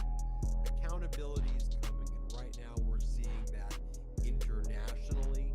But I think that here in the United States, we are going to hear the screaming demanding accountability get louder and louder, and Donald Trump saying, I've been vindicated, is not going to work much longer. That's what we saw happen today, as you had the former Prince Andrew Mountbatten was arrested in the United Kingdom for his involvement with Epstein. Donald Trump on Air Force One saying, I feel really bad for Andrew. I feel really bad for the royal family. They're really good people, Donald Trump said he's an expert in this, and that followed Donald Trump holding this bizarre peace board thing that he's doing, where he invited all of these individuals, mostly the people who showed up were from authoritarian regimes, no one really from the European Union other than Orban there, none of the US's top former allies there, as Donald Trump listened to YMCA with the head of FIFA as Trump whined about struggling to get up the escalator at the United Nations, whatever the hell that was. Then Trump went on Air Force One to say that he's an expert when it comes to Epstein and that he's been vindicated and he feels bad for Andrew. We'll talk about that. You have the former president of South Korea, Yoon, sentenced to life in prison. That's where Donald Trump deserved, except our Supreme Court was weak and pathetic. But in South Korea, justice was handed down. President Yoon Suk-yeol sentenced to life in prison. And in fact, the court was saying maybe there should even be a bigger punishment, because when you are involved in insurrection, that should be worthy of the death penalty. That's what they were saying in South Korea. We'll talk about some additional findings within the Epstein files. We're learning more from some great reporting people like Roger Sullenberger and others, talking about how some of the individuals who made accusations against Donald Trump were interviewed multiple times by the FBI, but those reports have not really been produced in the current batch of files. We know there's terabytes and terabytes of data that have still not been produced by this despicable Trump regime. Remember that letter Epstein sent to Larry Nassar, or was alleged to be sent by Epstein to Larry Nassar, referencing Donald Trump right around the time of Epstein's death, that the Midas touch was the first to publish, to which the FBI and Trump's DOJ attacked us and said, this is clearly fake, it's not real. We've determined that the handwriting is clearly not Epstein. Well, we actually have the findings contemporaneous. Back in 2019, 2020, when the FBI sent the handwriting to handwriting forensic analysis, it was determined to be inconclusive. That apparently, despite the fact that Jeffrey Epstein basically was writing every single day, they claim that they could not find enough handwriting samples of Jeffrey Epstein. And then finally, you have the Les Wexner deposition that was taken in Ohio. He's the individual who gave Epstein about $1 billion. This is the guy who made his fortune off the parent company of Victoria's Secret and other companies like that. He's now 88 years old. He claims that he was duped by Epstein, although there's some very suspicious video at his deposition as well. In addition to him saying, I don't recall, of his lawyer saying, shut the F up, I'm going to effing kill you if you say more than 5 words. Just want you to think about that. We're going to talk about that and more here on the Midas Touch podcast. I'm Ben Mycelis, joined by Brett and Jordy. This is where we're at. This is where we're at indeed. It's good to be here with you, brothers. It's good to be here, Mighty everybody watching us live on YouTube, everybody listening on the audio podcast on the Midas Touch podcast, welcome. You know, it's interesting. I was speaking to a friend earlier who lives in the UK, and I was like, you know, quite the news cycle today for you guys, yeah. And she was like, yeah, she's like, you know, it seems like we have something that's missing in the States right now, and that's a word called accountability. And I'm like, oh yeah, that's must be nice, must be nice to see. But we're seeing across the world right now the fallout from these Epstein files hitting individuals at the highest levels. People who were involved with Epstein being put under investigation, getting arrested, getting thrown out of their positions. But here in the United States, we're taking a different path, I guess. This Trump regime and this Department of Justice is acting like a protection racket for the Epstein class and for everybody involved with Jeffrey Epstein. And it is incredibly disturbing, but we are going to keep pushing for accountability. We keep finding new revelations from the Epstein files, and Donald Trump keeps digging the hole bigger every single day, even as he says, oh, I'm exonerated, everything is okay, I had nothing to do with it. Oh, I'm so sorry, Prince Andrew, I hope you're okay. I really hope you're okay, my old friend. The whole thing is so weird. It's so obvious. It's criminal. It's offensive to the survivors. It's offensive to the victims. But we are going to continue to highlight everything, and we're also going to obviously speak about all the other news as well. There's a lot going on. Jordy, what's the latest on your end? What's up, brothers? What's up, Midas Mighty? I'm excited to get into tonight's show. And look, just where you guys left off, we need to force accountability, right? You have to make sure that accountability actually happens. And so I'm going to call for it right here. I don't think any Democrats should attend the State of the Union. These aren't normal times. You shouldn't subject yourselves to listening to, at best, a pedo protector and someone who is mentioned over 1 million plus times in the Epstein files spew lies and hatred and hurl insults at half the country. In my opinion, and I feel pretty damn strongly about this, like, just fuck sitting there in silence. Don't show up. Don't give him your dignity. With the release of the Epstein files to date, as you were alluding to, we are beginning, and I want to emphasize that, just beginning to see some semblance of what accountability might look like, but not with the President of the United States, who's mentioned over 1 million times. Like, what are we even talking about? It's a non-starter, whether it be Prince Andrew, who got arrested, as we mentioned, that's a start. Peter Mandelson's resignation, that's a good start. Wasserman being forced to sell his business, it's a good start. The chief legal officer and general counsel at Goldman Sachs, she announced her resignation. It's a good start. The list goes on and on. But where the hell is the accountability for the President of the United States? He's the main character of the Epstein files. And to all the Democrats thinking of attending the State of the Union, that's who you're going to give an audience to. Why? Because you're worried that it goes against norms or customs? Screw that. These are not normal times. Don't show up. I want to dovetail off that and remind people that the Midas Touch Network is hosting the official boycott of the State of the Union. We will be having a physical presence outside the Capitol building. We're working with Move On. We're the exclusive distributor of the People's State of the Union, which will be taking place at the same time of the State of the Union. It will start about an hour or so before.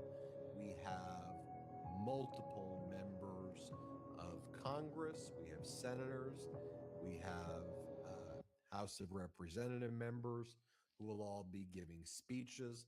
The last count is about 20, and and I expect when all is said and done that number to be significantly higher. But as of now, just think about it. 20 individuals from Congress boycotting who will be attending the Midas Touches People State of the Union, and they will each be bringing constituents or people from their district who will also be giving you the perspective about what the American people are going through right now and how Trump's policies have significantly harmed the American people. Why don't we start by showing you the deposition portions here of Les Wexner? The Democrats showed up for this deposition, but not a single Republican Congress member showed up. Just want you to think about that. Not one. They did not want to even be there to give it any attention at all. Well, that doesn't work in 2026. Okay? The Midas Touch Network exists. Independent media that we've helped encourage and promoted exists. And we're going to make sure that people see what actually went down there. And just think about this. They get ordered by Trump and MAGA Mike not to show up. Right? Les Wexner is a massive GOP donor. Not only did he give money to Epstein, but he gave a lot of money in the form of donations to Republicans in Ohio and to the Republican Party in general. And so the Republicans wanted to show solidarity with Epstein, with the Epstein class, with a major Epstein co-conspirator. I'll have you watch what took place. For those who are listening on audio, you may not listen carefully. For those who are watching, you'll be able to see it. But in this first clip I'm going to show you at Les Wexner's deposition, he's answering a question, and then his lawyer literally says the following. You all know I don't like cursing here, although Jordy started the episode with a rare curse for the Midas Touch podcast because he's angry. But I'm just going to curse right now and tell you what the lawyer said, because as an academic matter, I need to share with you the evidence. As an evidentiary matter. So Wexner's lawyer says to his client, I will fucking kill you if you answer another question with more than 5 words. Okay? I'll fucking kill you. I've been a lawyer for a long time. I'm a law professor at USC. I used to be a litigator. I can't even fathom an opportunity where I've heard someone say to their client, I will fucking kill you. But I guess in this world, that's what they do. That's how they cover this up. I don't know what the hell we're watching, but watch it. Don't close your eyes. This is what's happening in plain view. Let's play it. It was just regularly done.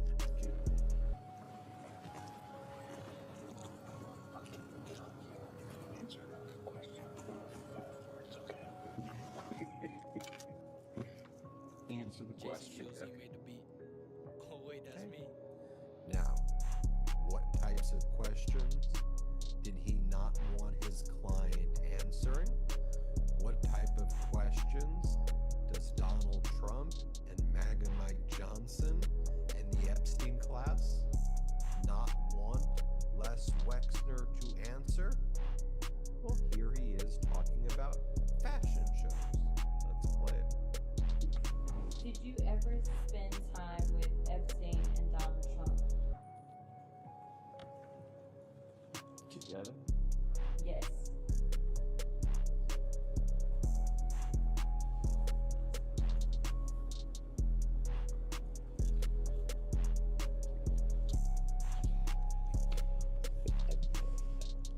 answer this question accurately. I would go to some of the Victoria's Secret fashion shows because they're very important to the brand. At some of the fashion shows, Jeffrey was there and some Trump was there. And I remembered because Trump would always introduce himself to me. And I always thought it was kind of odd that he was at the fashion show because he had nothing to do with fashion. Okay. Well, where did Epstein get his money from, Les? Did he get it from you and other wealthy men? Play the clip. Is it Mr. Wexner? Is it Oh wait, that's me. your testimony here today that Mr. Epstein's wealth came from not only yourself, but also this extensive network of clients that also were wealthier, otherwise influential individuals? No question. Absolutely. And But do you take any responsibility, Les? Or are you going to say that you were just conned by the Olympian of con mans? Tell me, Les. Let's play it. I think the perspective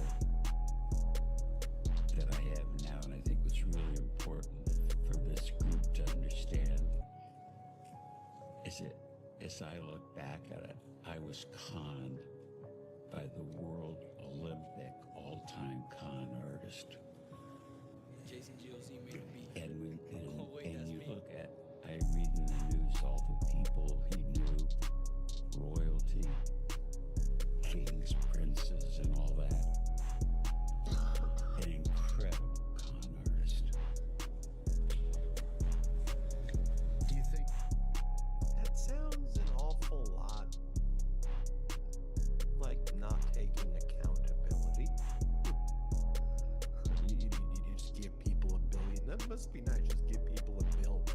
$1 billion. Here you go. There you go. You created a company that made billions of dollars. And you're telling me that someone without really a financial background at all just conned you into giving them $1 billion for nothing in return? Like, you expect us to believe that? That's about it.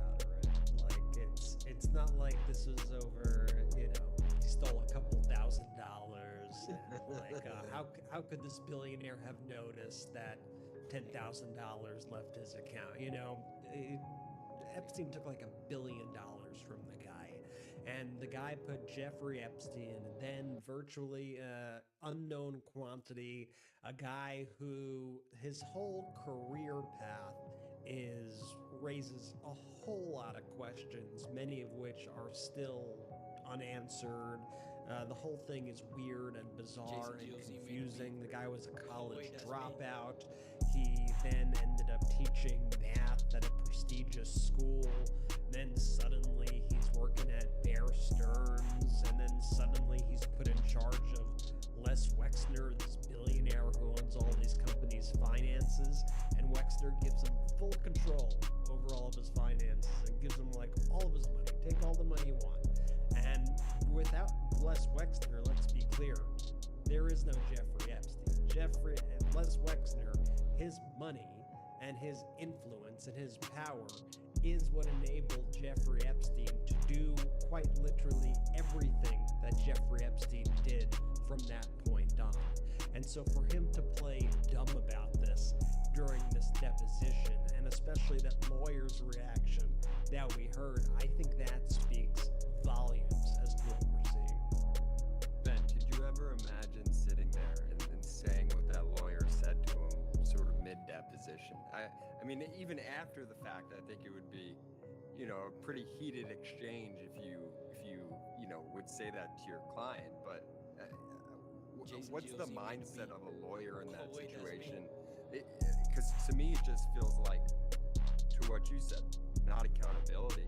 That it feels like a cover-up in progress from just think that these people can't help themselves right now. I don't think that lawyer, I don't think these people are used to people looking at them and analyzing them, and the populace of this country condemning them and saying, what the hell is this?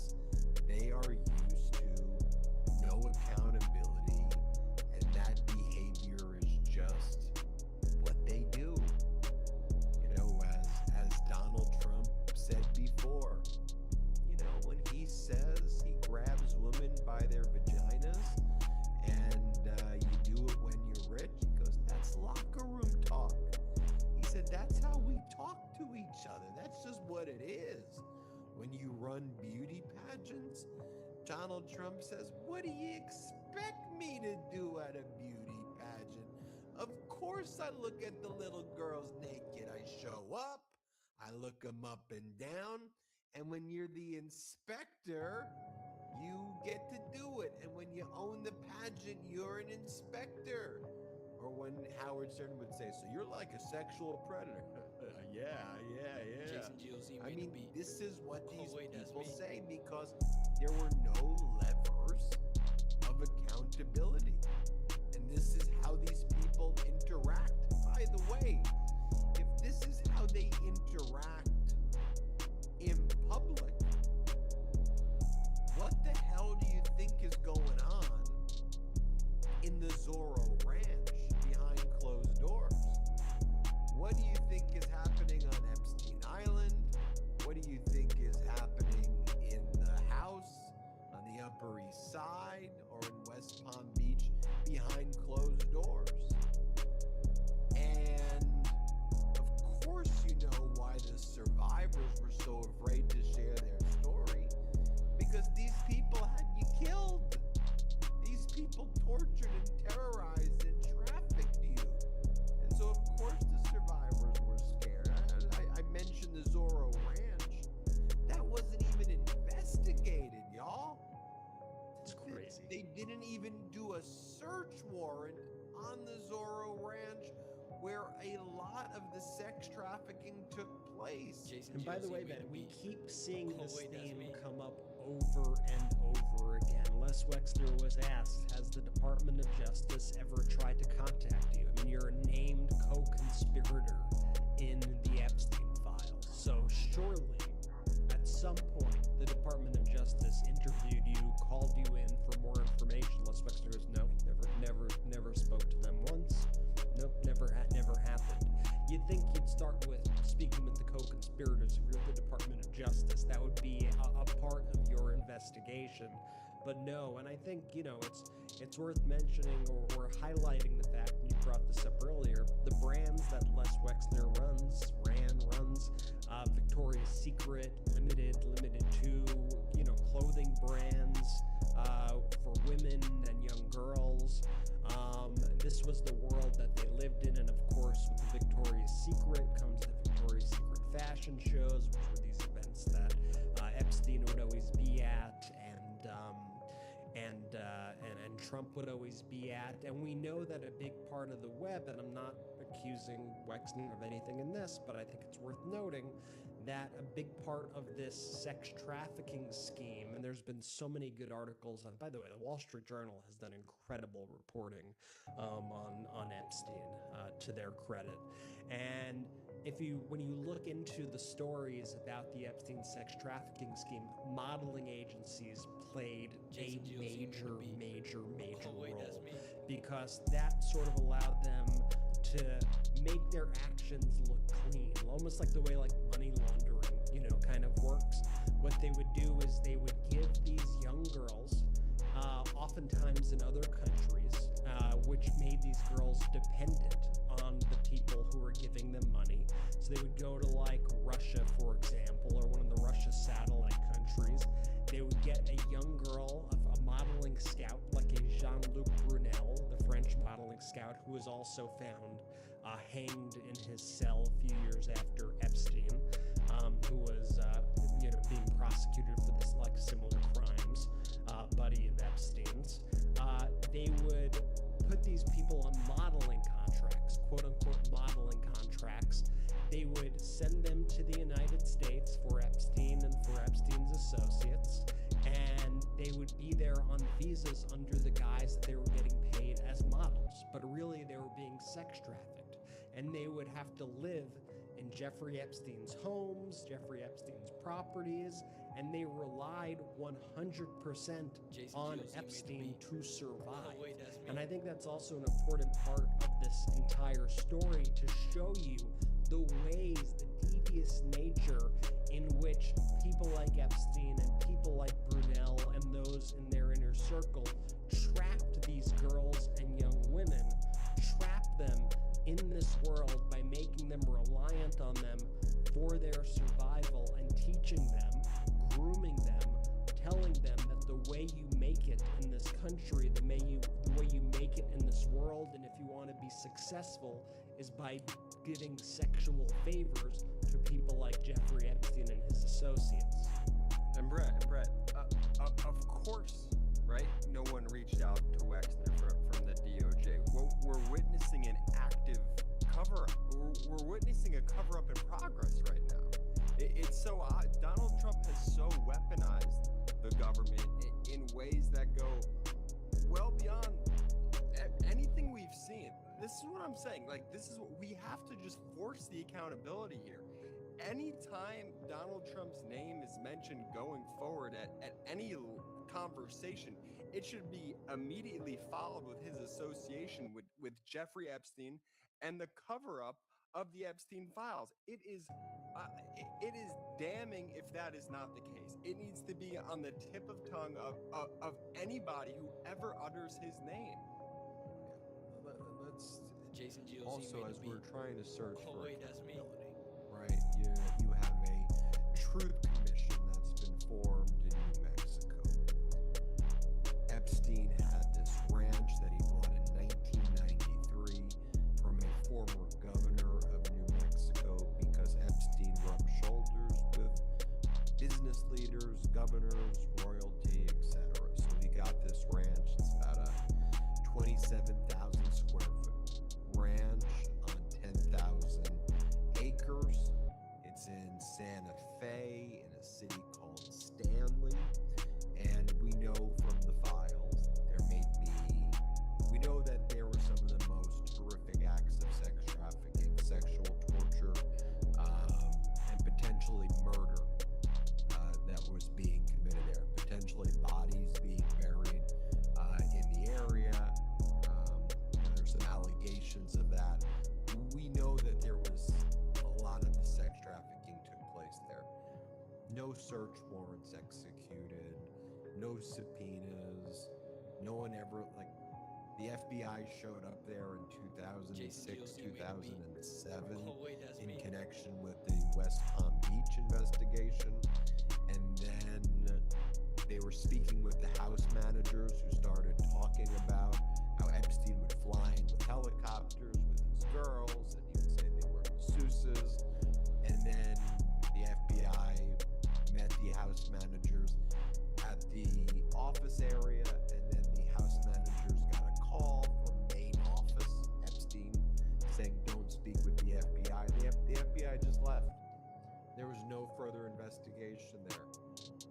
Right around 2019, right after Epstein's death, we see correspondence in the files from the DOJ telling the New Mexico AG not to do an investigation into sex trafficking. It literally says, do not investigate sex trafficking, we're going to handle that.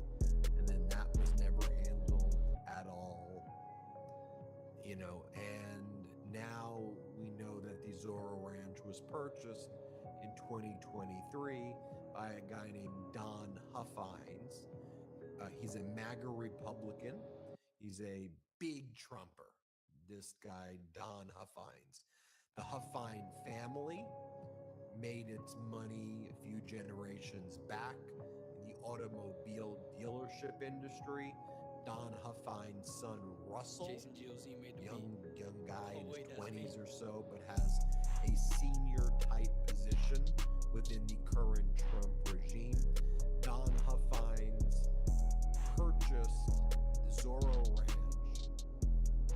mysteriously in 2023 using an LLC called San Rafael as the LLC. Well, yesterday or 2 days ago, Don Huffines, right after this Truth Commission was announced that was going to do investigations into the ranch, and there's a lot of interest in the ranch, Don Huffines goes on OAN to do an interview with Matt Gaetz, who was found by the House Ethics Committee with substantial evidence that he engaged in underage sex, which I call rape, under which you should do, underage sex, in the House Ethics report. And you have Gaetz interviewing Huffines, and Huffines saying that he's now turning Zorro Ranch into a Christian retreat for children. And that construction's already underway now. So they've already got the bulldozers there, everybody. They're turning Epstein's Zorro Ranch into a Christian retreat because now he says he wanted to buy this property because he knew how bad it was, and he was doing this for Jesus. Out of the goodness of his heart and for Jesus, amen, he had to buy Epstein's ranch because he had to make it good, because the devil was there. And so that's why he wanted to buy this, to turn it into a Christian retreat. I kid you not. Watch with this MAGA guy who's running for state comptroller. Mind you, he was a Texas state senator. He visited Moscow in 2018 to try to promote relations with Putin back in 20. He's one of those MAGAs. Here, play this clip. Now you have plans to take something evil and bring it into goodness, bring it into light and positivity. Tell us about that plan. Well, of course. That is the main reason I bought the property. This was obviously a dark place, and we wanted to put light in a dark place. It always shines the brightest when you do that. My faith is so strong in Jesus, and it really is. And I'm going to make this, the plan all along is to make this property into a Christian retreat. Matter of fact, it's under construction today, and that's our goal. That's why we named it San Rafael. We named it Saint Raphael, as you probably know. An archangel, and his what he does and helps people with is healing and being the healer, and also blessing those that are traveling. And we think that's really germane to this property. You think we're stupid. You just think we're pretty stupid, huh? That's kind of what you think. I've never seen more red flags in my life in a statement. That's bonkers, and obviously it's all exacerbated by the fact that he's talking to frickin' Matt Gaetz. And I think I just have to emphasize that this guy Huffines is like he's a big Trumper, big time MAGA guy, very close to Trump. I mean, this is a guy who would be at the Trump rallies. There's clips of him at the Trump rallies throughout the campaigns. He's been with Trump for a very long time. These are inner circle people. And so when I see somebody in Trump's inner circle who buys the Epstein property, and then that's his excuse, every warning sign is blaring for me. And then when you see the cush treatment that his son is getting by getting this White House gig, so the son's previous job before becoming the associate director of agency outreach for the White House, which is like a pretty big position to get in the White House, right? His previous job was he was an owner of Boom Bazaar Fireworks in Dallas, Fort Worth. Boom Bazaar Fireworks. So the Boom Bazaar Fireworks store to associate director of agency outreach in the White House pipeline. That's not suspicious. But they're turning it into bread. Archangels and Jesus and light for the kids. Bible. Come on. In Matt Gates. He's talking to Gates. But all right, we've got a lot more to discuss. A quick reminder: make sure you hit subscribe. You see how close we are to 6 million subscribers. Let's try to hit it before the State of the Union. I think there's a shot that we can do it. Let's get to 6 million subscribers this week.